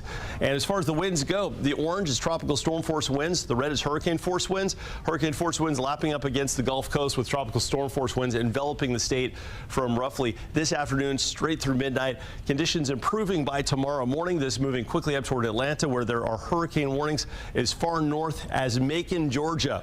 As far as the rest of the day goes today, in red, we got to watch out for tornadoes. In yellow, we got to watch out for wind gusts, the timeline taking it through tonight. And in green, there is that ever-present chance for some flooding rain. Blue would be a storm surge risk. So these are all impacts that we're tracking, and we'll have the latest information right here on Fox 35. This is going to be a historic hurricane for this area, an area untested by major hurricanes. And this is certainly a force. We're going to talk about the hurricane history and the impacts in greater detail coming up. All right, that is the wrap on Major Hurricane Helene. And taking over right now will be TJ and Noah with the latest information. All right, John Brown. 35 News starts now, tracking the tropics. All right, thanks a lot, Brooks. And you're watching Fox 35's special coverage as we track Hurricane Helene. We're monitoring the latest path, the satellite images, and cameras from all across the state of Florida, some of which are getting pretty rocky already. Thanks for joining us once again for our wall-to-wall coverage. I'm John Brown. I'll be with you all afternoon. And we're going to be here all day and into the night as we track this storm and the impacts all across central Florida. Well, as you just heard, Helene is now a Category 3 hurricane, and it is expected to go even higher as it approaches the Panhandle and also the Big Bend area. So we're going to check in with our meteorologist here. We have TJ and we got Brooks as well. They're joining us right now to talk about the storm track. So, Brooks, you were just talking about the impact here on Tallahassee. You know, I was looking back at Mexico Beach. That area got hit, what? 2018. That's right. It's still a mess up there. So, I mean, this could have a long-time impact. Yeah, well, that's the thing, John. You're absolutely right. And you know, of interest, Tallahassee was pretty far east of that, so they only caught max wind gusts of like 50, 55 miles an hour. But this one will hit with much the same power. Of course, Michael was a big Cat 5. Yeah. It took years to recover, but unfortunately, we're probably going to see something not too dissimilar in many cases here in the Panhandle. TJ, we've been tracking the impacts.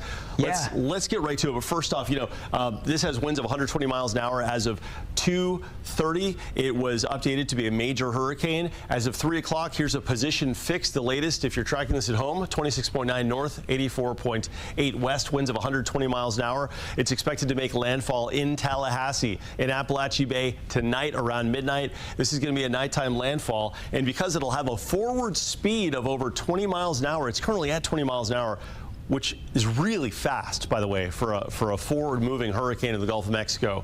It will not have time to weaken, as often these do as they approach land because of the cooler shelf waters. It is going to roll in with the full force of a hurricane, and on the eastern side of the eye wall, which may impact just east of Tallahassee, they're going to have wind gusts that could exceed the sustained winds. So if, let's say hypothetically, it has sustained winds of 120 miles per hour at landfall, but it's moving north at 20 miles an hour, you'd have winds of 140 miles an hour relative to the ground speed. It's a very devastating impact in that zone, but the problem lay in that it's a matter of miles to make that call. Will it be Tallahassee? Will it be areas just east of Tallahassee? At this point in time, we'll tell, but it's a big storm with a big wind field. So regardless, there's going to be a lot of extensive wind damage, hurricane wind damage, and power outages, which could extend to several weeks in some communities there. We're also on tornado watch as the eye is visible on Tampa radar.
later on this evening. If you do need to get some things done, I would say do it now rather than later as we head through the first half of the afternoon. We've already seen the wind picking up, as Brooks was just mentioning, and that's going to continue to do.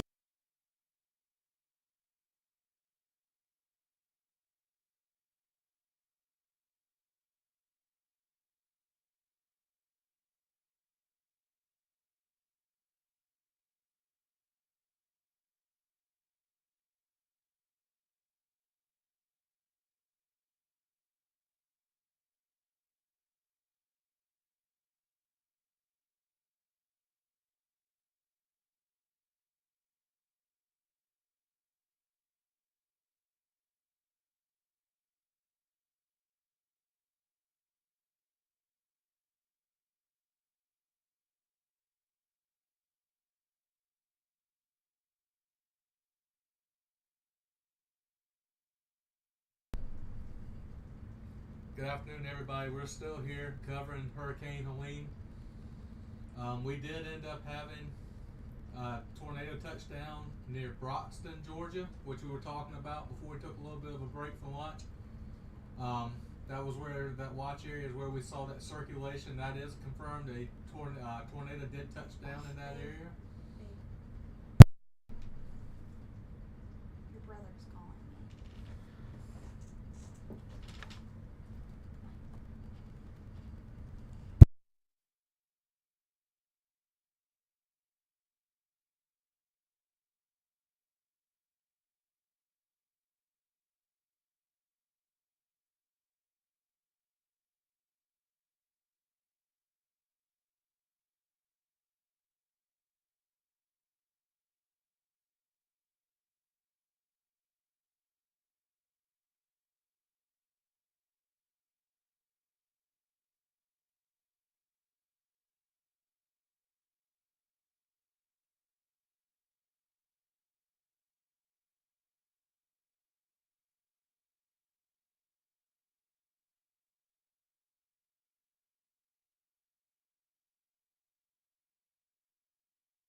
Good afternoon, everybody.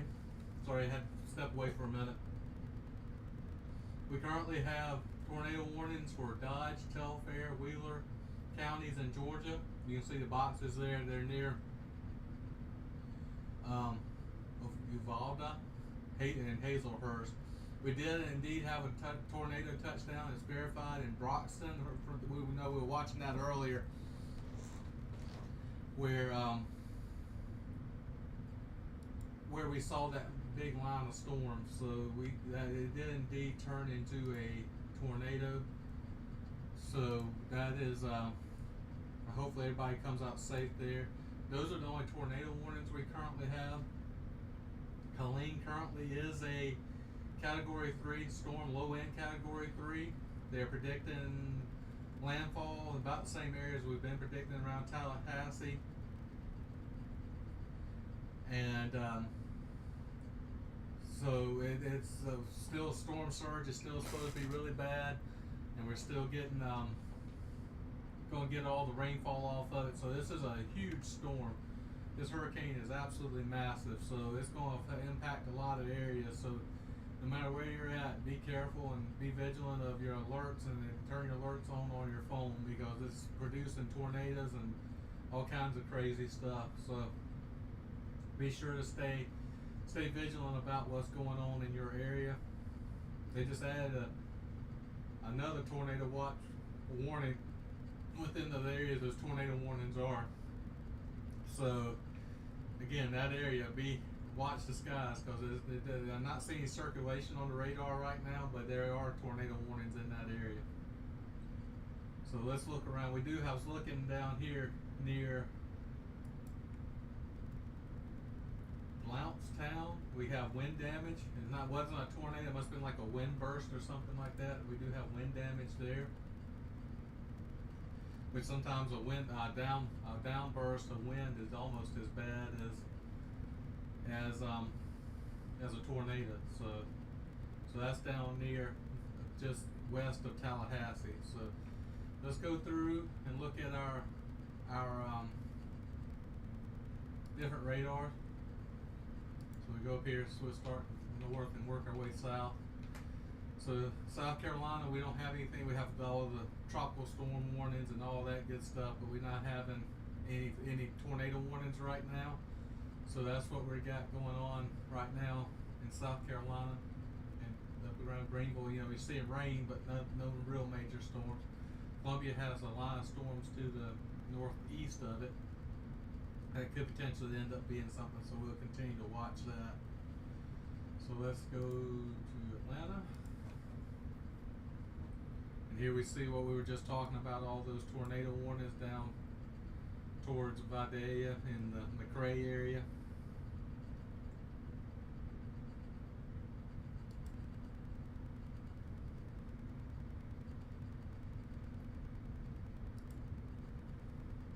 Tallahassee area, you still got lines of storms, particularly over here, but near where we have that downburst of just above Wawachka. Sorry, if I murder these names, I apologize.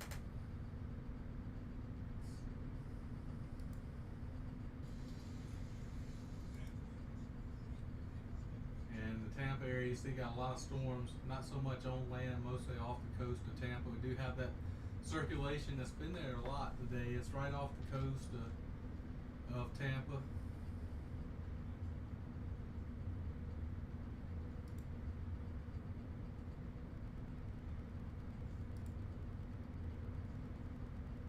Got some storms over by West Palm Beach, some pretty nasty looking storms over in that area coming off of this hurricane. And no warnings or anything in that area. So we'll continue to monitor this situation. It looks like our camera on the bridge, Machala Bridge, may have gone down. I'll check that. We do have some cameras down in Florida showing you live footage of what's going on in Florida currently, but we'll check that. And then I have a live camera of Columbia, South Carolina, kind of what it looks like there. So we'll continue to watch this. I thank everybody for being here, and if you have any questions, just let us know in the chat.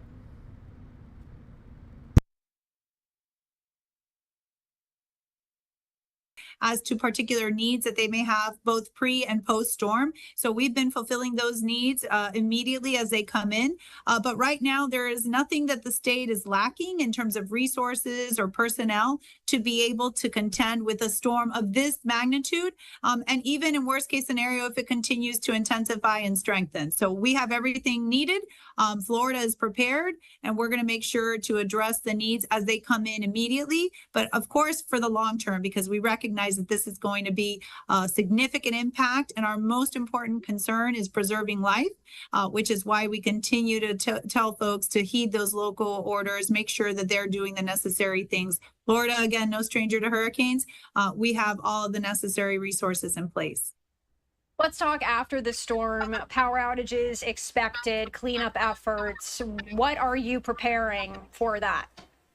Well, as I mentioned, we have an inordinate amount of linemen ready to begin that difficult work of restoring power. That becomes a big priority for residents all throughout the state of Florida. Again, debris removal, we have a number of crews ready to start clearing the roads. You need to make sure people have access to the roads. And then we'll also have to do a significant amount of messaging as it relates to keeping people safe after the storm. Of course, one of the largest fatalities from a post-storm issue is trees that are falling down, tree limbs and down power lines. And then again, people trying to drive through standing water. So of course, we want people to be safe after the storm as well. Generator usage, we continue to talk about that. But we want to make sure that people understand this is a real significant storm, life-altering, life-threatening. The storm surge upwards of 20 feet in some areas. The impact of wind, the significant winds right now, they're 120 mile per hour plus. So this is going to be a long haul, and we're going to have to work hand in hand with the local governments and all of the folks that are going to be involved in restoration from the power perspective. And then, of course, cleaning and the difficult task of rebuilding once all is said and done. I did want to ask you something that Governor DeSantis said yesterday, that the building where the state's emergency response is organized is going to be tested during this. The governor did say there wasn't enough money during construction to ensure that the roof could withstand a hurricane this strong. And he said there are backup plans in place if there is an issue. Are you able to speak to us on what those backup plans may be? Well, in terms of contingencies, we always have those in place regardless, because if you need to operate the Emergency Operations Center out of another county, I think they have allocated Escambia County as an alternate site. South Florida, obviously, there's a few counties outside of that emergency order. They'll still feel the impacts from a tropical storm weather conditions. But, you know, we have all those plans in place. And so we'll continue to operate. The whole of state government will continue to operate. And obviously, we'll deal with what we need to deal with. But our hope is that we'll see all of those that are in the path, that are directly in the path for their safety and well-being is our main concern. My last question for you. I know you have given messages to residents in Florida, but is there anything else that you'd like to add for our viewers? Well, if people want to stay up to date with the information, they can follow us on X at FLCERT. That's FLSERT. And then, of course, if they have specific information they want to find out about, they can go on our website at floridadisaster.org. Those are two places where they can get up-to-date information. And our most important message is stay safe, follow local orders, and try to avoid going out during the storm. A lot of people like to do that, take pictures, and then that's when you see a lot of the issues that transpire after and during the storm. All important things to note. Thank you so much, Lieutenant Governor, for joining us here. Thank you. Stay safe. All right, let's go away for a quick 2-minute break here on Live Now from Fox. We'll be back in just 2 short minutes. Stay with us.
Welcome back to Live Now from Fox as we continue to track Helene. And we did also want to pop up this image for you. This is in Hillsborough Bay, which is the Tampa area.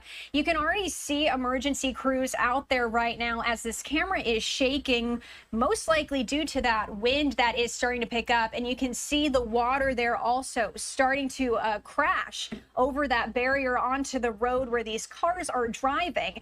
And we also did want to show you this other image that we showed before the break, but this is just crazy to me. Look at that water going over onto the road where people are driving, going up past those barriers as this camera, again, really shaking. And that's in Pinellas County, which is to the western side of the state there, near Tallahassee, where the storm is supposed to make landfall in just a matter of hours now. So these are some of those images that we are getting in. I also did just want to show this one as well. And again, you can just see that water and the shaking. So really, as we've been showing you these images over the past few hours or so, we can see how this storm is picking up. It is massive, and it's taking aim not just at Florida, but at a number of other southern states, right? Again, this is the story. This is going to be impacting not just Florida, these other states here, North Carolina.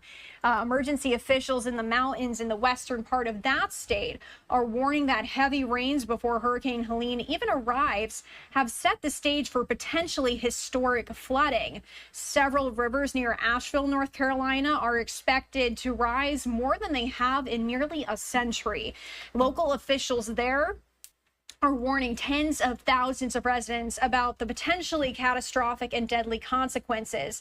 7 inches of rain already have fallen in Asheville, while some other areas have seen even more rainfall. The threat of flash flooding also remains as Hurricane Helene makes its way north, heading for landfall this evening. Fox Weather did tell us that landfall is expected in Florida around 11 p.m. Eastern time tonight. We do want to go back to Fox 35 Orlando as they have been in coverage all day here. Let's pop back over and see what the update is now. 150 sustained, but notice that's not a big increase.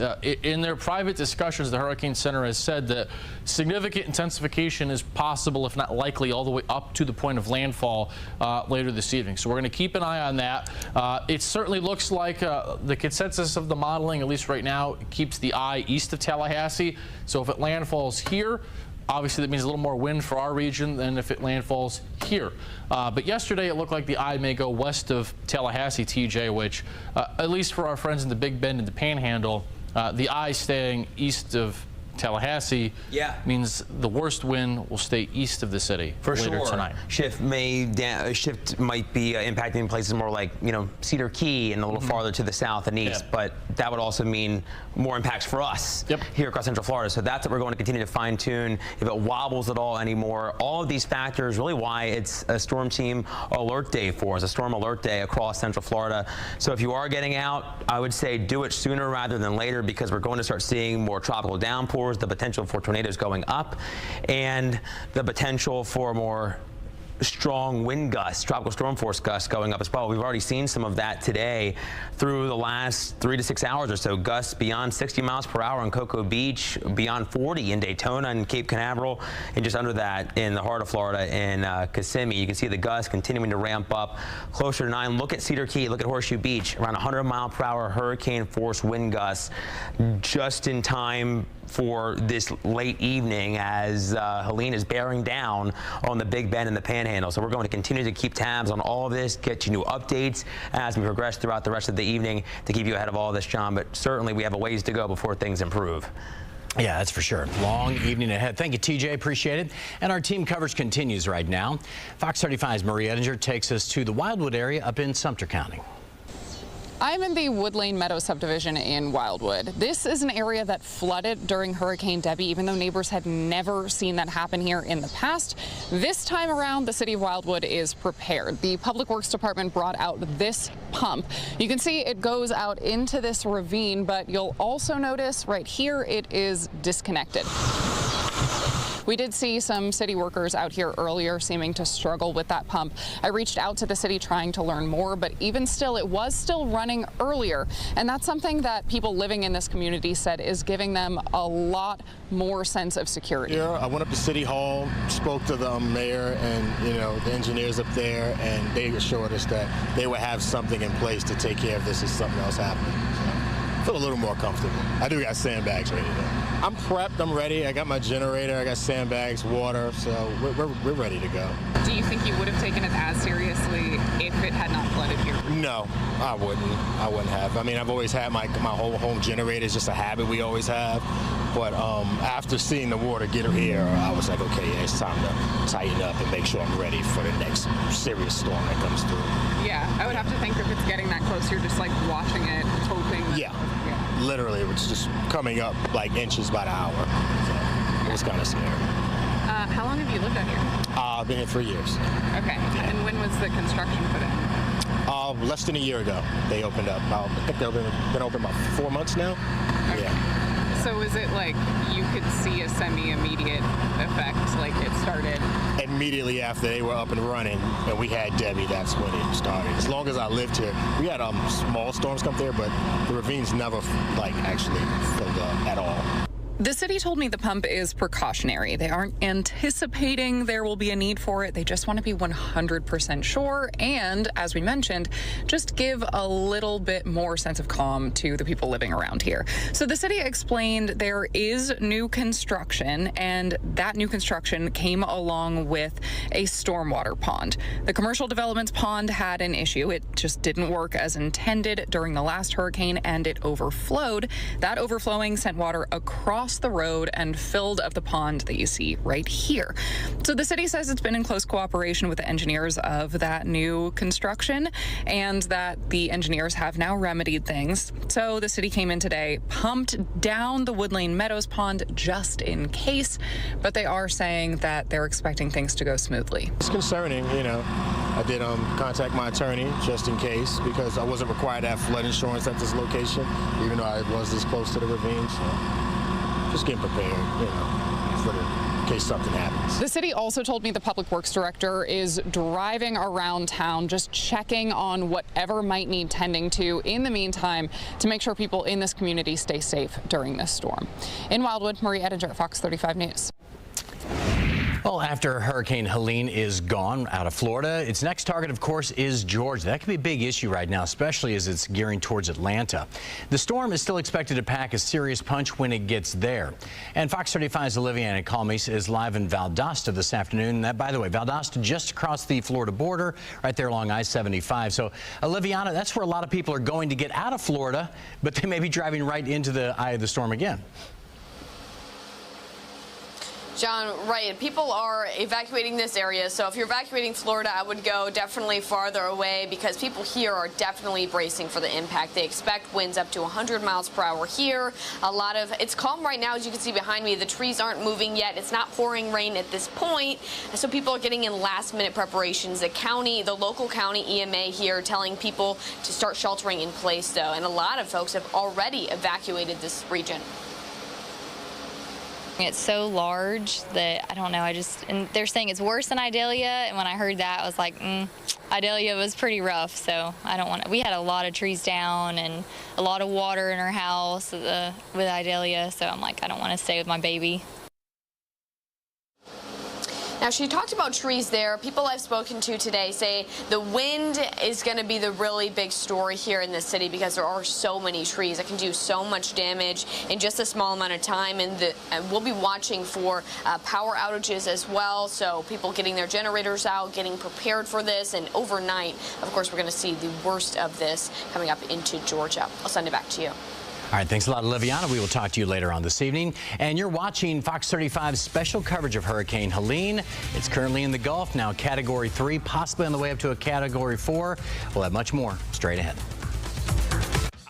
Again, thank you to our Fox 35 Orlando team as we do continue our coverage of Helene as this storm is starting to get really, really close now, and we could see on those cameras. I'll just pop one up for you again really quickly here. Just look at that water rushing over the side, and you can see the camera shaking, and people are still driving, but officials have said to not do that, right? Because there is a lot of water starting to come over the side, as you can see. And I did also just want to pop up one more shot before we go to our break here. Another look. These are all shots out of Florida on the West Coast, and you can see just water coming over the side of that barrier there too, and it is starting to get pretty dark out there. So we are going to have these live images. We keep looking to see what new ones we can give you, but we are going to go away for a quick 2-minute break on Live Now from Fox. When we come back, more live coverage of Helene. Stay with us.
Welcome back to Live Now from Fox. Thanks for being with us. My name is Christy Matino. Did want to give you a live look right now. This is Hillsborough Bay in Tampa, and you can see some police cars there. The emergency response already starting to head out there as you see that water starting to pick up.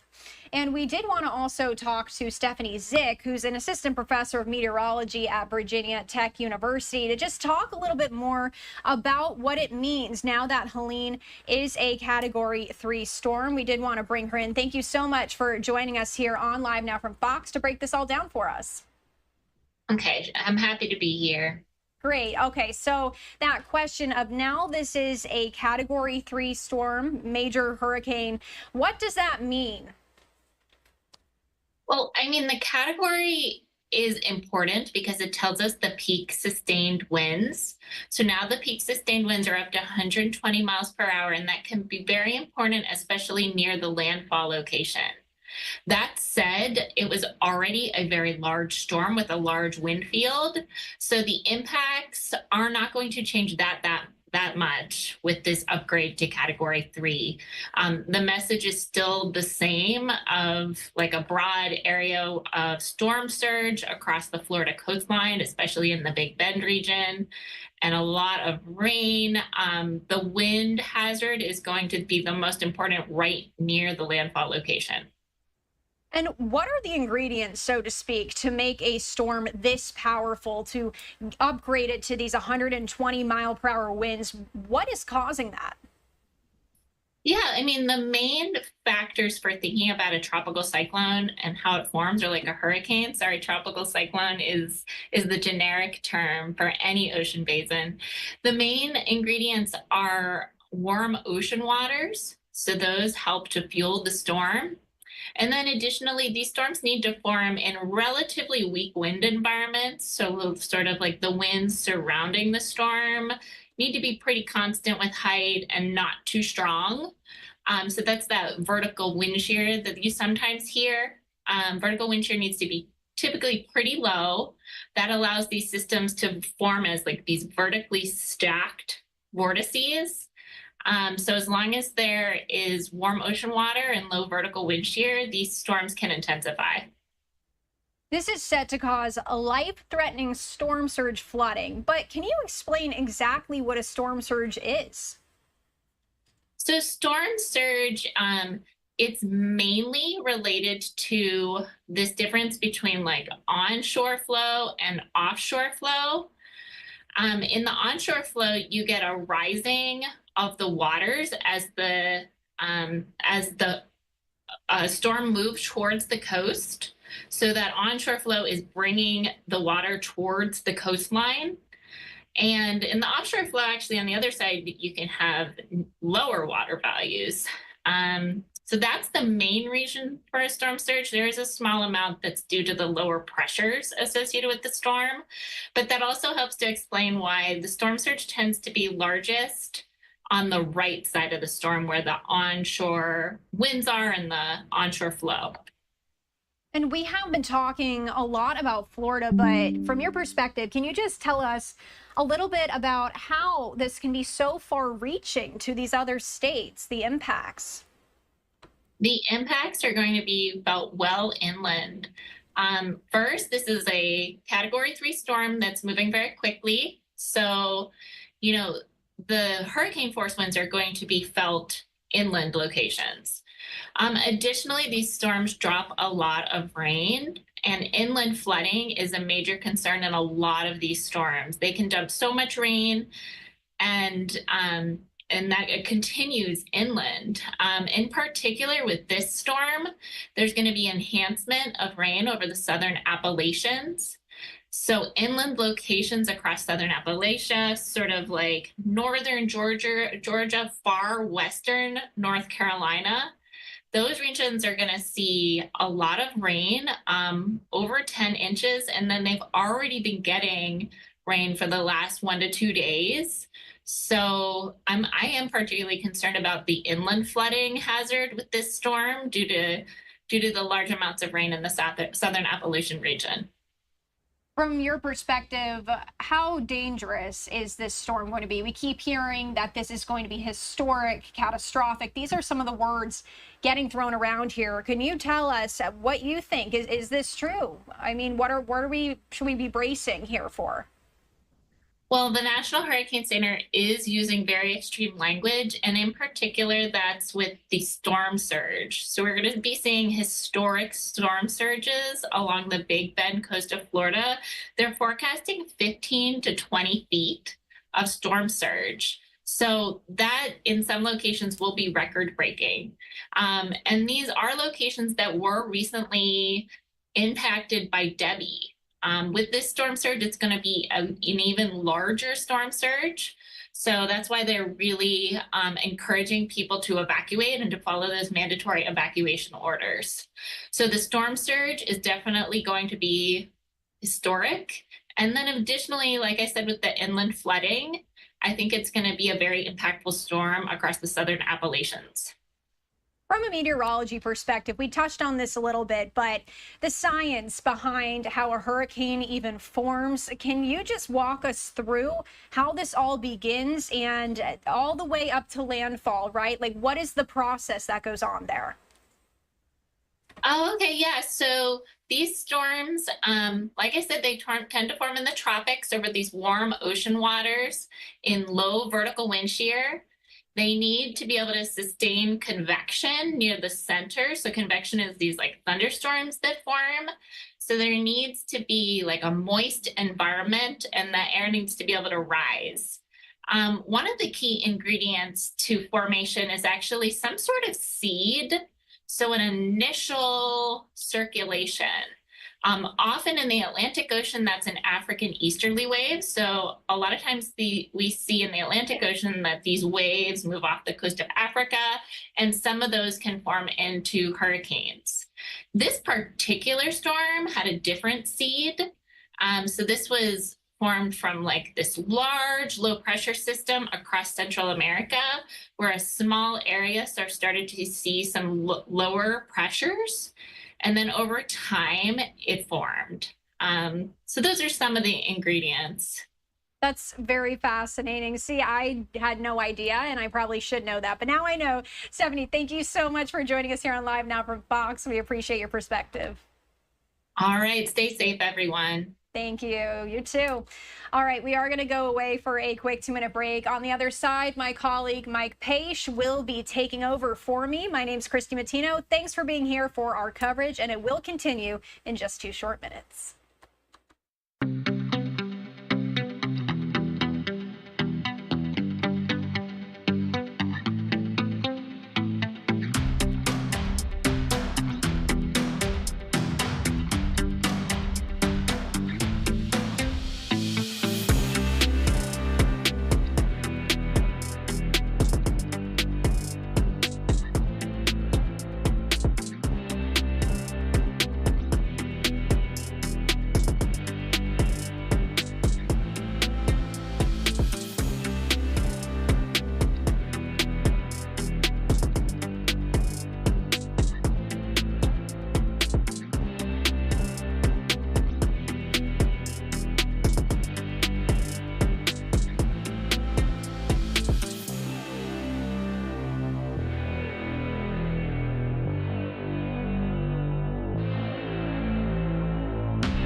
And welcome back, everyone, here to Live Now from Fox. So we continue to track Hurricane Helene for you as it has intensified into a Category 3 storm. So now into that major storm category. Hi, everyone. Mike Paish here. Thanks so much for joining us on Live Now. I'll be with you for the next 3 hours. We'll be bringing you live feeds from all over Florida. When we have officials at a podium, we'll bring it to you live, raw, and always direct right here. We'll also be checking in on some of our stations, Fox 35 in Orlando, Fox 13 in Tampa. We'll be breaking down some updates with reporters on the scene throughout Florida and in Georgia. And we'll also be talking to a storm chaser out in Florida that is near Tallahassee right now, as really all of Florida gearing up for these hurricane force winds that are going to be in their area. Let's go again to the major tracking system right here that we have for you. And again, just showcase showcasing the Category 3 storm that has intensified within the last hour. So these winds now whipping up to 120 miles per hour as it continues on a path that will bring the monster storm into Florida's Big Bend region with a potentially unsurvivable 20-foot storm surge, catastrophic hurricane force winds, and flooding rain later on tonight and even into tomorrow morning there. So we are tracking a lot for you here on Live Now from Fox, and we'll really continue to do so. What we want to do now is go to some of the coverage right now. Fox 13 in Tampa, they have a reporter there talking, so we got a lot to bring you here on Live Now from Fox. Through these communities, they haven't seen a lot of activity, and he says that is a good sign. That's what they want to see. Hopefully people have heeded the warnings and evacuated, because he says that water is absolutely going to be in these neighborhoods. And that water is actually a concern to Sheriff Nienhuis. He says it doesn't appear like it receded very much following the high tide late this morning. He's worried that that's going to really complicate matters when we see that storm surge. The word the county's emergency management director used this morning when discussing that potential storm surge is catastrophic. The region is still predicted to be in that 8 to 12-foot range, which could be twice as much as the surge that we saw during Hurricane Idalia a year ago, and that storm caused devastating flooding along the coast in Hernando County. Meanwhile, some homeowners spent the day today filling sandbags, doing some final preparations for their homes as the storm approached. Meanwhile, we spoke with Sheriff Nienhuis a little bit ago, and this is what he told us. Unfortunately, no matter how good we get at predicting these storms, it's never perfect, and you always want to err on the side of caution. And like I always say, it would be so much better being inland, wishing you were on the beach, than be on the beach with water rising and wishing you had evacuated inland. So it's always better to be safe than sorry. The National Guard sent members into Hernando County in advance of the storm. They're positioning themselves to be able to respond, and emergency crews are also getting their high water rescue vehicles in place, but they're urging people to not put themselves in a position to need to be rescued. They say there's still time to evacuate zones A, B, and C. Everyone west of US 19, as we've been saying now for a couple of days, are in that evacuation zone. We're told there's still time to get out, get to higher ground, and get to a safe place. In Hernando County, Aaron Mesmer, Fox 13 News. Hey, Aaron, thanks. Chris and Linda are now on deck as we continue our hurricane coverage right after this. Stay with us. All right, and that was Fox 13 in Tampa. We'll continue to track with them throughout the evening as well. Do want to, again, show you our XRAD system right now as we are bringing all the updates to you here on Live Now from Fox. And again, we appreciate all our viewers, and we'll be updating you throughout the afternoon and into the evening, and also into the overnight hours as well. The National Hurricane Center says that because of Hurricane Helene's massive size, there is a significant risk of a life-threatening storm surge along the entire west coast of the Florida Peninsula, as well as Florida's Big Bend region. So that is really the area that they are focusing in on. And I just want to show our map right here and just zoom in just a little bit more. And you can see the current track and really the different cone system that we are seeing here. And again, you are seeing the track. The storm has slowed some, and now it looks like could be making landfall sometime this evening, late into the evening hours there in Florida. So we'll be keeping a heavy track on this for you right here, but you can see as I'll just zoom out for everyone just to kind of show just the massive strength and size here of this storm. And when you see the outer bands right now, it looks like all of Florida will be inundated with some sort of Helene presence, from wind to rain. And then what we really worry about, though, is of course the storm surge in some areas of Big Bend.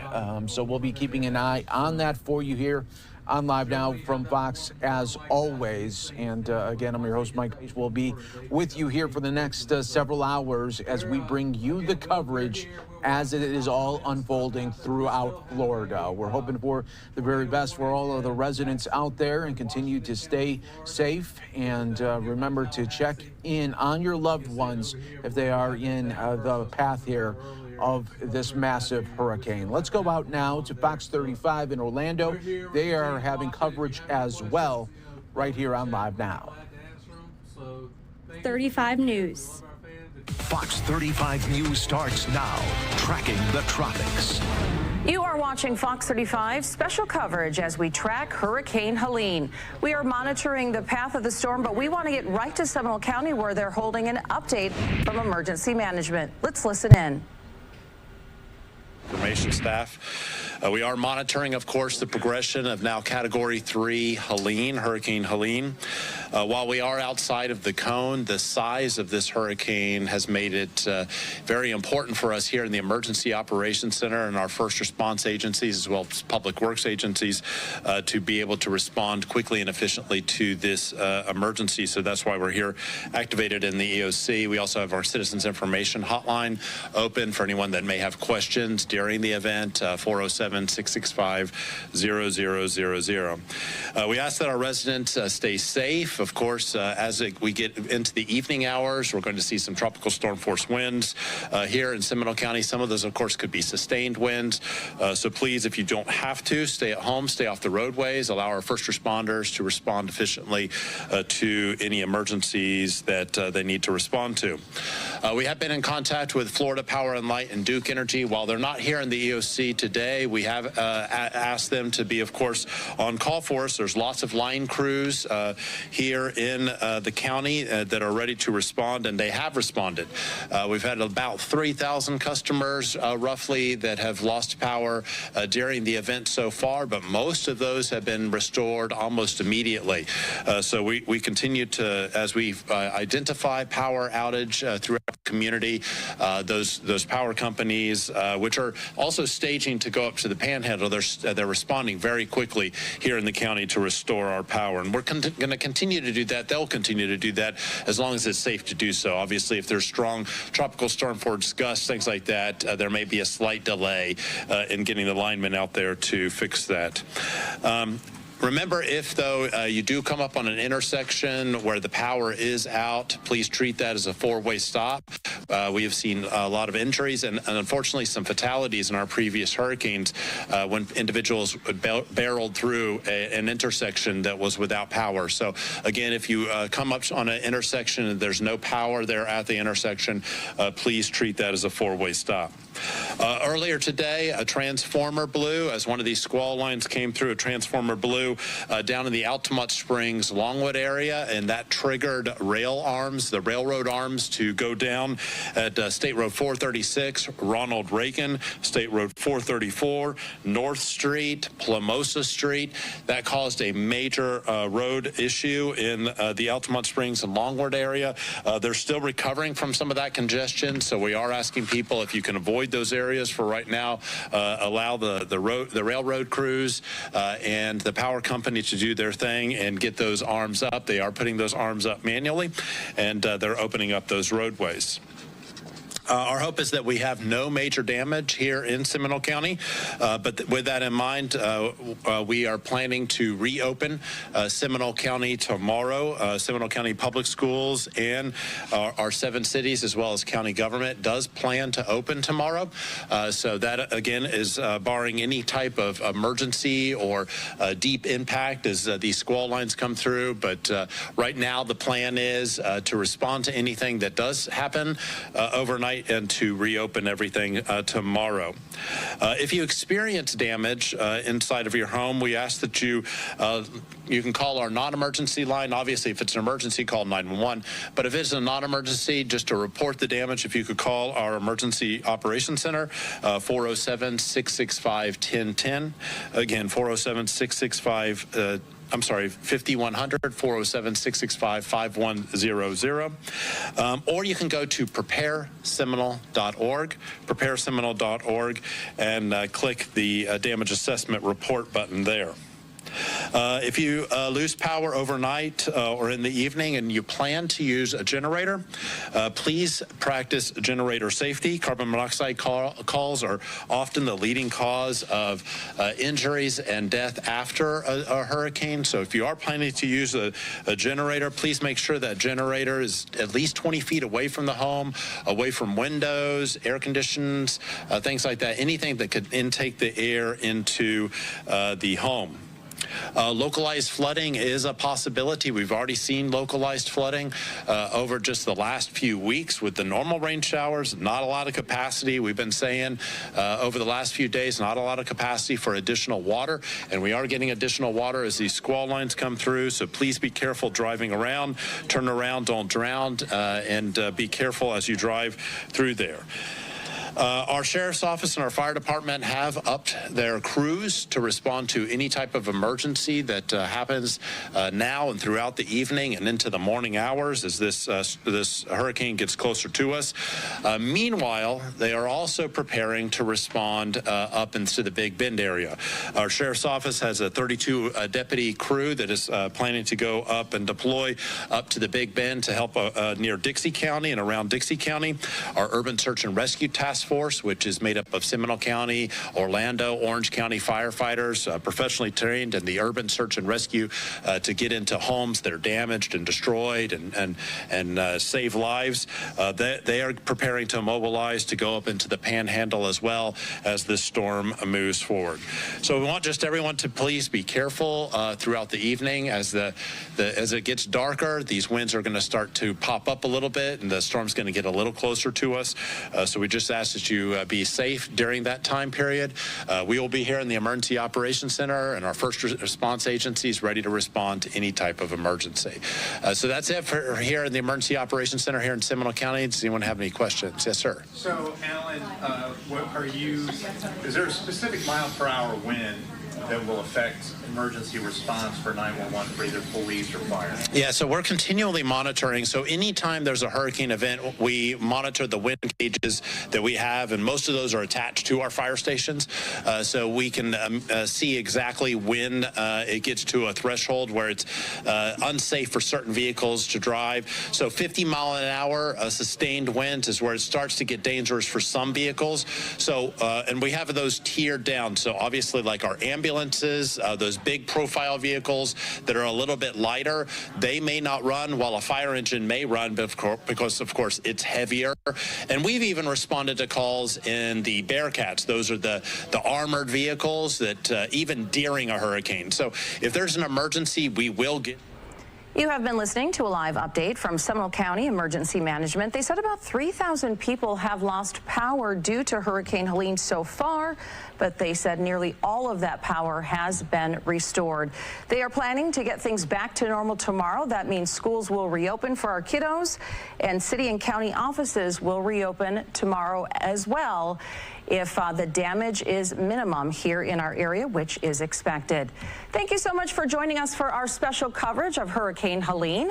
I'm Luann Sorrell, and we want to get right over to our Fox 35 Storm Team meteorologist Noah Berggren and TJ Springer. Good afternoon, gentlemen. What is the latest on Helene? Yeah, Luann, it looks like it's rapidly intensifying, and TJ, the forecast remains on track. Yeah, I mean, that's one good thing. I feel like we've been talking about this for now a week plus, and we've seen these little wobbles that you've been talking about, we've all been talking about, but thankfully it seems like right now everything is going according to plan, so to speak. Yeah, so let's dive right into the radar, show you what's going on currently. It's now 4:09 coming up p.m. We're seeing some outer bands. Look, I know a lot of you may be wondering, it's hardly rained all day. Where's the storm? This was expected. We talked about this last night, and it continues to shift later. The core of the weather here in Central Florida is going to be tonight. It really doesn't get really going until 7 or 8. Now we're watching these thunder showers rapidly pushing to the northwest. They are all starting to rotate a little more. That sunshine that was a little unexpected today helped to heat up the atmosphere. So any of these cells we're going to watch over the next 2-3 hours as they parallel up the eastern side of the peninsula for any tornado warnings. Currently, there are a few of those that do have some rotation, not enough to prompt a tornado warning right now, but we're keeping an eye on those. That's the view from Daytona Beach, where it's 86, and it is blowing pretty good, the wind. We're still expecting this landfall probably about 10 p.m. to midnight. Now, there is still some discrepancy in the modeling. Some of the modeling takes the eye well east of Tallahassee. Some of the modeling is west. I don't think the eye is going west of the city. If anything, it'll be over or just east of the city, in my opinion. We're going to watch that over the next couple of hours, and from there the remnants pass up over Georgia and then go to Tennessee as we go into Friday night and Saturday. So 4 o'clock numbers: sustained winds 120. The forward speed is picking up. We're now up to 21 miles an hour, but notice these digits right here: 21. North-northeast. We still have an east component to the forward motion, and you can see how the convection in the black and white is wrapping all the way around the center. Remember, the colors on the infrared satellite tell you the temperature of the cloud top, so how tall they are. You can see the eye right there. It's kind of small, but here is the super high resolution visible satellite with the track, and notice this is the predicted track, and there's the eye. There's been some discussion online about wobbles. The short of it is, wobbles are normal in big, strong hurricanes. Sometimes wobbles can lead to a trend. This one is still more or less on the path. The center is a little bit east of expected right now, but not tremendously so. In the grand scheme of things, it doesn't make a big difference, but it does make a big difference in a landfall point, which determines how much surge there is. Here you can see the visible satellite. We've got these outer bands here over Florida. There will be more banding that comes into central Florida later this evening. You can see in the eye, I slowed down the super high-res imagery. You can see here's the peninsula, here's the Big Bend, and then the Panhandle. And you can notice how these billowing clouds right here emanating around the eye with all the big lightning right here. And it's this activity, if you follow this northeast, that's where it's heading, probably about 10, 11 o'clock tonight. Here it is three-dimensionally. You can see all of those bands starting to really take shape around the eye. This is a 3D enhanced version of that satellite currently.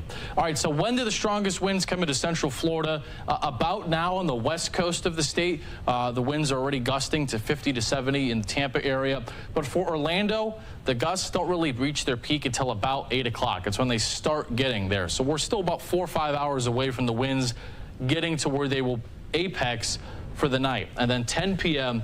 once we get to the I-95 corridor. In terms of the peak gusts, we've seen some already, non-thunderstorm winds 50 to 60, but if you're in the orange, still think we'll see about a 4 to 8 hour window of 55 plus gusts, 45 plus Brevard, and then once you get Ocala, the Villages, 75 plus, and then western Alachua County up towards Perry, Florida, certainly over 100 miles an hour.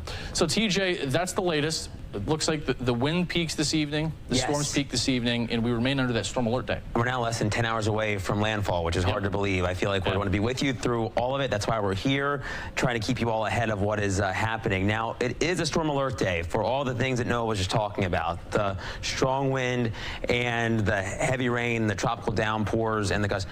We'll talk a little more about that coming up, but for now, I do want to talk a little bit about the tornado threat, because we do have that risk today. We have this slight risk or a likely chance of severe weather all across the peninsula, and that for us is the tornadic potential. So as we continue to track Helene, track the tropics, we can see these shades of reds and oranges, pinks. That's the energy in the atmosphere combined with what we call the wind shear, or that spinning or twisting of the wind as you head up into the sky. So as Helene lifts northward, that all gets taken away, but from now through early this evening, I think that's when our window is going to be the highest for the potential for our rotating thunderstorms as we head through time. So make sure you have that Fox 35 Storm Team app downloaded. We'll be with you right here if another warning does get issued. We've had a couple get issued today across Brevard and Volusia counties, and we do have that tornado watch for all of us and really all of Florida just about, which is just a staggering statistic. To me, it seems so many counties under tornado alerts. This watch in effect until 8 p.m. tonight, and again includes all of central Florida. But the wind, that's the other big concern that we've been talking about as we continue to see Helene close up on the Big Bend and the Panhandle. Wind gusts here locally could easily get to 55, 60 miles per hour across central Florida, going to be much worse for our WOGX viewers, our friends across our northwestern communities like Dixie, Levy, Gilchrist, Alachua counties. So we'll be with you here through it all, but thankfully, Luann, the wind looks to improve drastically as we head into our day tomorrow. That sounds good. Yeah, TJ, was driving in about an hour ago, and it really seems like the winds are starting to pick up right now. Yeah, I really think through the morning thus far to about lunchtime, we've felt that, and even more so now. That's right. All right, TJ, we'll check in with you in just a little bit here, but no matter where you live here in Central Florida, you can get alerts from Right, that was just some of the coverage of Fox 35 in Orlando. We'll continue to check on them throughout the afternoon and evening as well. We are going to take our first break of the hour. Stay right here with us. More to come in just moments on Live Now from Fox.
And welcome back, everyone, here to Live Now from Fox. I'm your host, Mike Page, as we continue to bring you the very latest with Hurricane Helene. I do want to show you this. Take a look at this shot in Lee County, Florida. This is the camera at the Sanibel Toll Plaza, and very shaky right now. And you see we already have water there on that roadway. So we'll continue to look at other different shots throughout the afternoon and evening for you on Live Now from Fox. So let's now go out to Fox 13 in Tampa for some of their coverage as they continue to track this massive Category 3 hurricane right now heading towards Tallahassee. With these wind gusts coming in from the southwest, it's really going to help to pile the water up along our coastline. Here's the advisory and the update. Winds of 120, 145 miles west-southwest of Tampa. No change at 5 o'clock. When we get the new advisory in about 45 minutes, I want to see if there's going to be any change to how close the center line is to Tallahassee. For now, it's still pretty close. And then the hurricane ends up over North Georgia, Tennessee, and weakens dramatically. But we've talked about this a lot. Atlanta is going to have some big problems. Futurecast has some of the rain bumping on shore.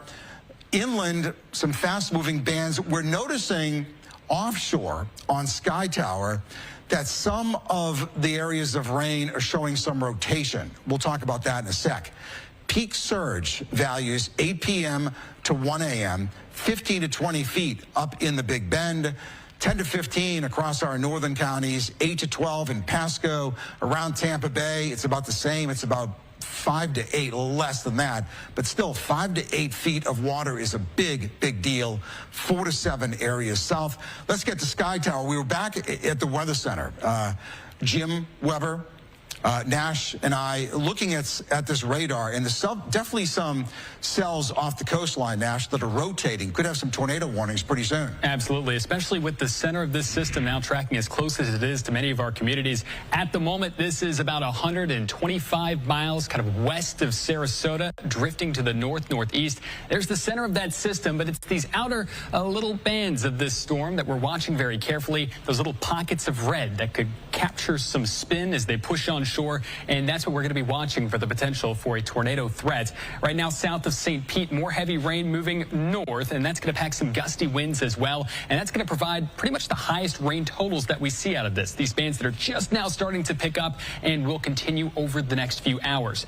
In terms of spin, though, it's the showers and thunderstorms we've been watching just off the shore of Pinellas County that are drifting kind of away from the county right now, as well as a few cells that are pushing closer and closer to coastal Sarasota and coastal Manatee counties. This one in particular down near Venice. Jim and I were taking a look at this just a moment ago, and you can really start to see our radar picking up on some of that rotation, although thankfully the latest scan, it's not as distinct here. But what you're looking at. And our thanks there to Fox 13 in Tampa. We'll continue to check on them throughout the evening as well. But as you can see right now, our radar system, as it gets closer, major category 3 a storm right now as it continues its sights on Florida's Big Bend region. Nearly all of Florida is under this massive weather alert, and warnings are extending hundreds of miles into Georgia and the Carolinas. So right now, I want to go out to Fox's Oliviana Calmes. She is in southern Georgia and joining us here right now.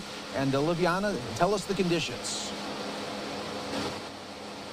Mike, I'm here in Valdosta, Georgia, and where we are expecting winds up to even 100 miles per hour coming all the way from Florida up into this area. Right now, it's calm. You can see those trees behind me are still in place, but people here are bracing for the worst. And while it's been calm, people have been getting those last-minute essentials from the storm, but a lot of folks have already evacuated the area. It's so large that I don't know. And they're saying it's worse than Idalia. And when I heard that, I was like, Idalia was pretty rough. So I don't want to. We had a lot of trees down and a lot of water in our house with Idalia. So I'm like, I don't want to stay with my baby. She talked about the trees there, and one person I talked to today said the wind is going to be the big story here with so many trees in this city. The local emergency management has posted on their Facebook to tell people to start sheltering in place now. They, should have already gotten those essentials, trying to shelter in place in this area. Now we'll be watching the power outages we're expecting to see. That's a lot later into tonight, but for right now, we're under not only that hurricane warning, but tornado watch as well. Yeah, such a mixture here with this storm that people have been waiting for, and now it just seems hours away. So now so many people taking those warnings now and should be at this very moment. Oliviana, thanks so much for giving us the perspective from Georgia. Stay safe to you and your crew for these next 24, 36 hours. We really appreciate the coverage. Thanks, Mike.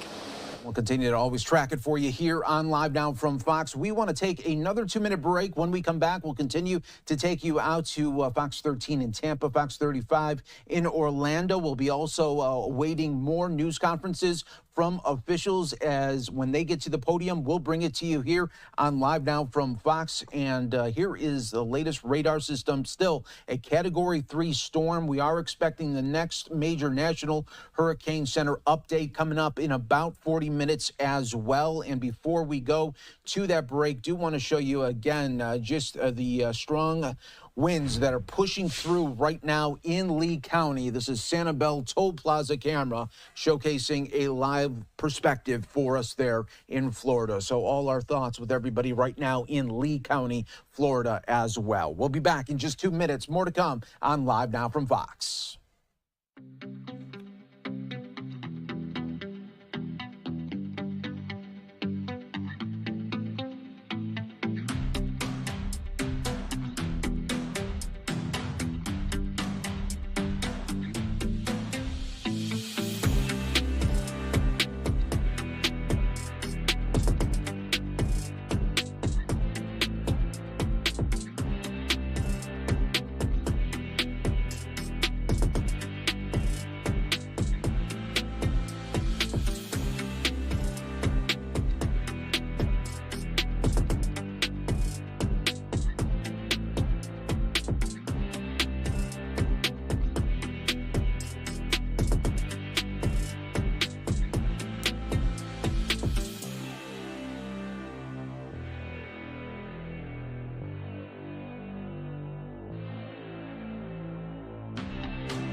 welcome back, everyone. Here to Live Now from Fox. I'm your host, Mike Page. Thanks again for being with us here in our special ongoing coverage of Hurricane Helene. We continue to track it with you all in real time. We'll be giving you the latest news conferences and briefings when they become available. We know at the top of the hour, we will have Florida Governor Ron DeSantis. He will be giving a briefing from Tallahassee. When that happens, we'll bring it to you live, raw, and unfiltered right there. Do want to continue to track this all with you here today on Live Now from Fox. Again, this is a major Category 3 storm as it continues to strengthen there in the Gulf. And really all of the west coast there of Florida is under these severe warnings, and the surge warnings are the ones that we are really taking a look at and really want to focus in on for our friends there in Tallahassee.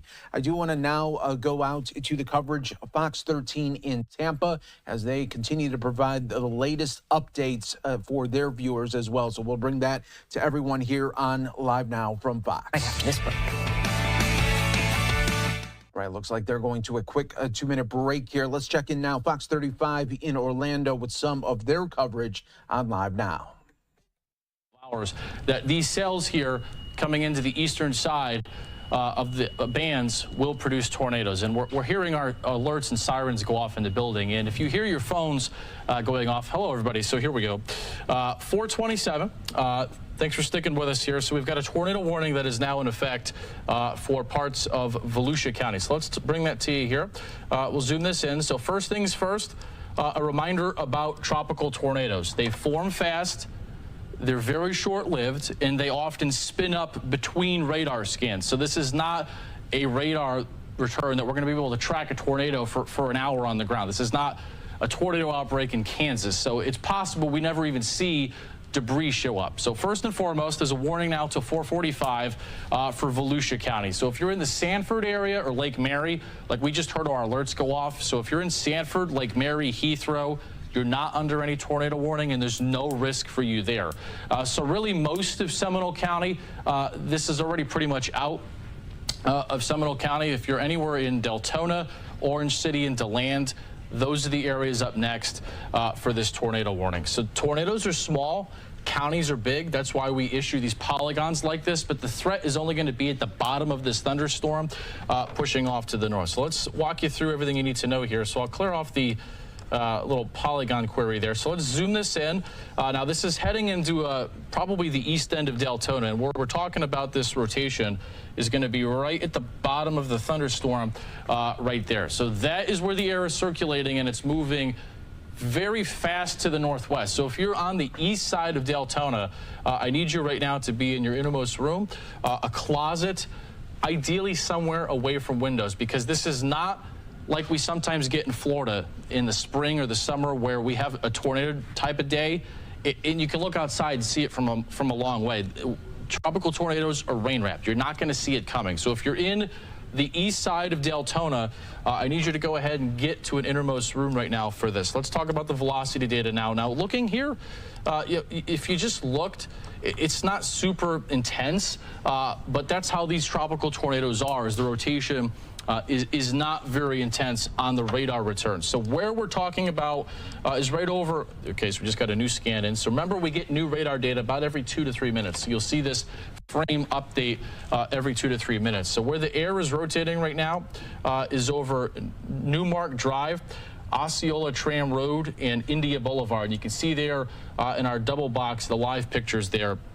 But where the rotation is currently Deltona Lakes to Old Train Road. So if you're listening to me right now and you're right along Holland Boulevard, Newmark Drive, Sky Street, anywhere near these areas, the rotation is above your head right now. So Sky Street, Sweetwater End, Academy Avenue, Windsor Heights Street. If any of those sound familiar to you, that is where the rotation is currently as of this moment. Let's put a track on this. This rotation's moving very fast to the northeast. Remember, when it comes to tornadoes, we're either going to do one of two things. We're going to see debris on the radar, or we're going to have a spotter report it. And right now, we don't have any spotter that's seen this, or we don't have any debris confirmed from the radar. So right now this is just a potential tornado, but the forward speed is northwest at 45 miles an hour. So let me put a track on that rotation so you can see that is where the area of concern is. So if you're outside of these areas,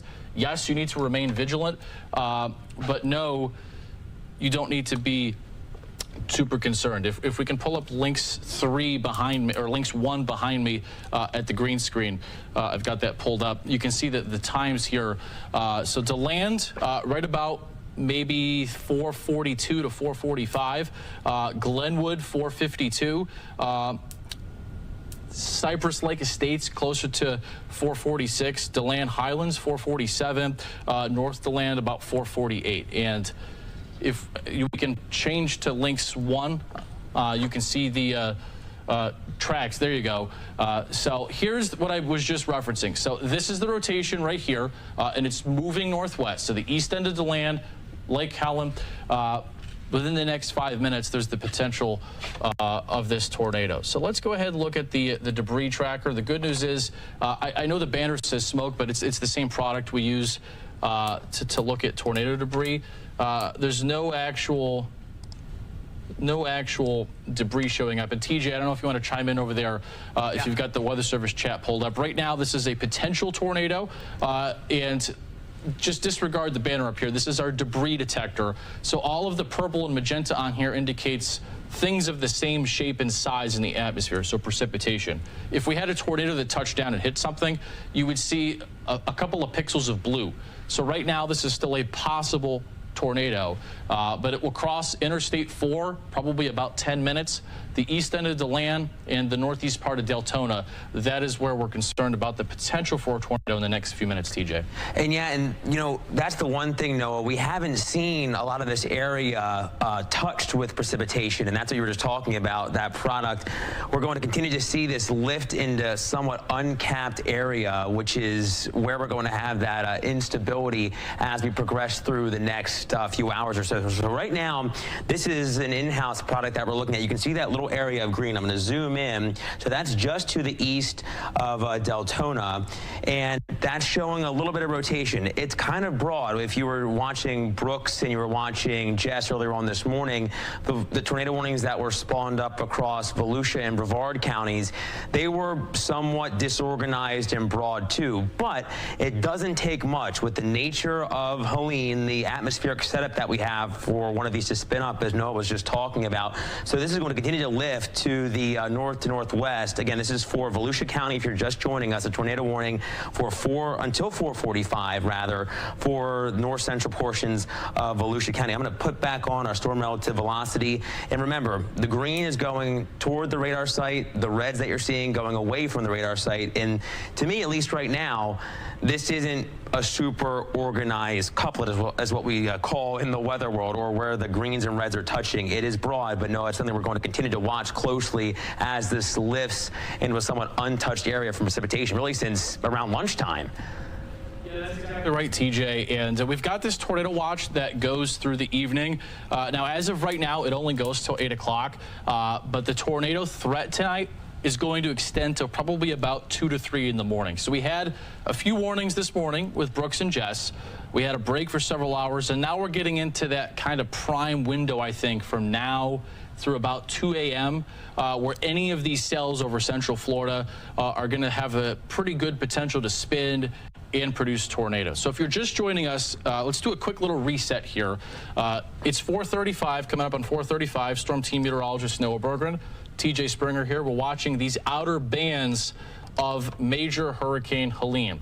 Let me give you the big picture reset so you understand what we're dealing with here. Obviously, there's the hurricane. The hurricane is moving due northeast right now, heading for somewhere east of Tallahassee in the Big Bend. Through the next several hours, we've got this big, what we call feeder band here from just off Fort Lauderdale to Hutchinson Island over Brevard County, then up to Volusia. From now through about 6:30, several of these cells, I think, will produce tornado warnings in Volusia, Brevard, Eastern Orange, Seminole, and then up to Flagler County. So if you're watching us in the eastern half of Central Florida, I think this is not the only tornado warning we're going to have. We'll probably have several from now through about 6 to 6:30 in this band that's coming up from the southeast. Notice how in the middle here, there's a gap in the radar. This is what we'll have from about 7:30 to 9.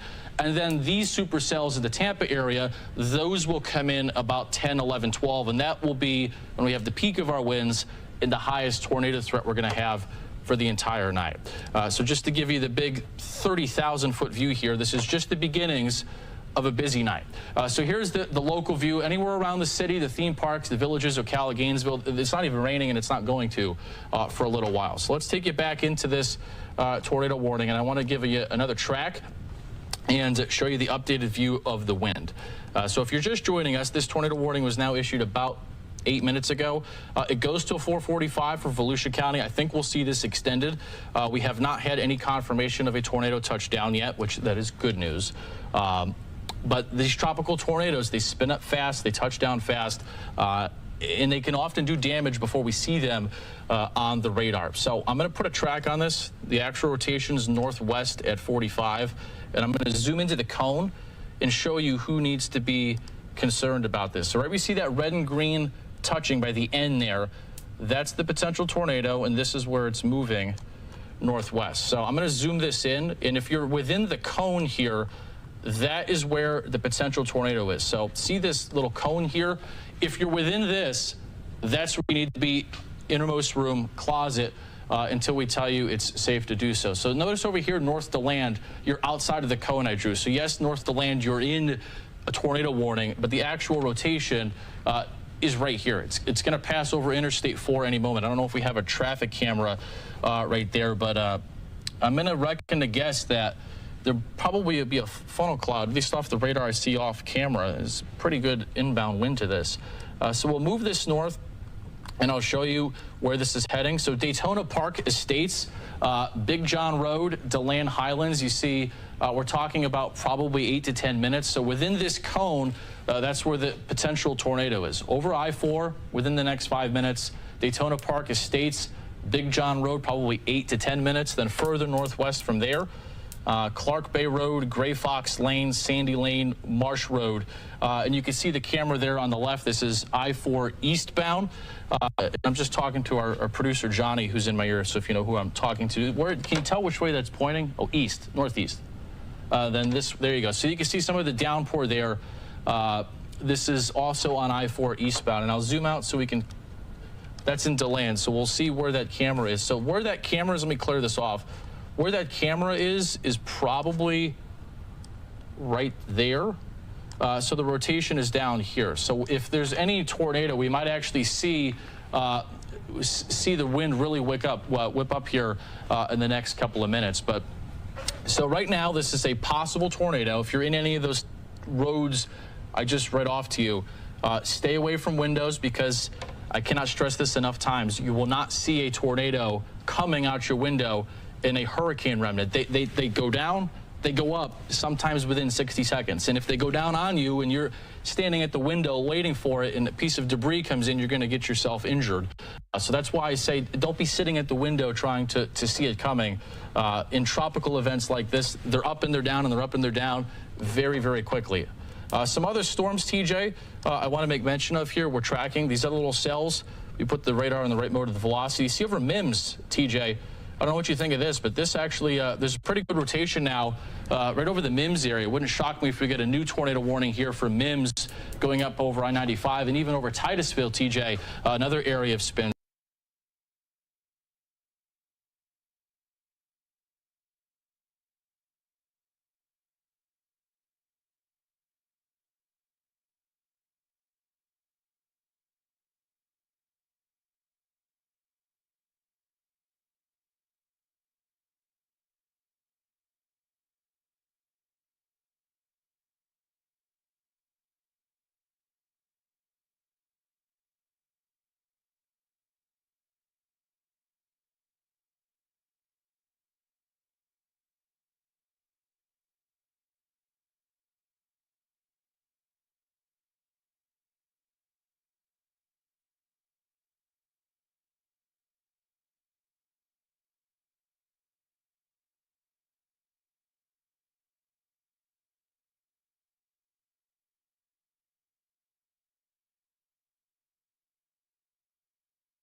Good afternoon, everyone. We're still covering Hurricane Helene. I want to come in real quick. We got the Tampa area. You see it up on the radar. We have multiple circular motions that could be possible tornadoes. We have one that's down here. That's we got one right here. It's right by Sarasota. Then we got another one that's east of Sarasota. And we got another possible one right off the coast of Bradenton, at Bradenton Beach. We have one just north of Anna Maria. So we've got multiple possible tornadoes. Anna Maria is an island. Okay, so that's just what's close by to it. But we have multiple tornado possibilities in the Tampa area. It is getting hot in the Tampa area. As you can see, if you're in that area, please seek shelter, especially this one that's right here near the meadows. It's that definitely they think it's going to be a tornado based on the radar with it being red like that. So and if you're in the Tampa area, if you're south of the Skyway Bridge, you're most likely going to want to get on I-75 and head north. If you go on 275, it's going to take you right through Tampa, but you'll have to try and go over the Skyway Bridge, which if there's winds over 15 miles an hour, they close that. So I'm guessing the Skyway is going to be closed, and also the Howard Franklin Bridge, which is like it stops depending which direction you're going. It starts or stops right like 2 exits before Tampa International Airport, and that's like right on the same level of the water. That's probably flooded by now. So yeah, we just had another possible tornado we see in rotation near Sun City in the Tampa area. So if you're in those areas, the warnings wasn't issued for that area. You can see the warning was issued for Franklin and Gulf counties. And we still got one in Charlotte and Sarasota. Manatee County? No Manatee County. That's Bradenton. Okay, but there's rotation near Bradenton, but there's no warnings there. So if you're in these areas where we're seeing rotation on here, now we have rotation down near Venice as well. If you're in those areas, please seek shelter and keep your eyes to the sky. It hasn't become a definite tornado yet, but it can happen quick. It can happen quick. So keep your eyes to the sky and watch what's going on and listen for alerts. And we'll come back in. I'll keep watching this, and I'll come back in as stuff changes. Thank you for being here. We love our fans. Everybody be safe.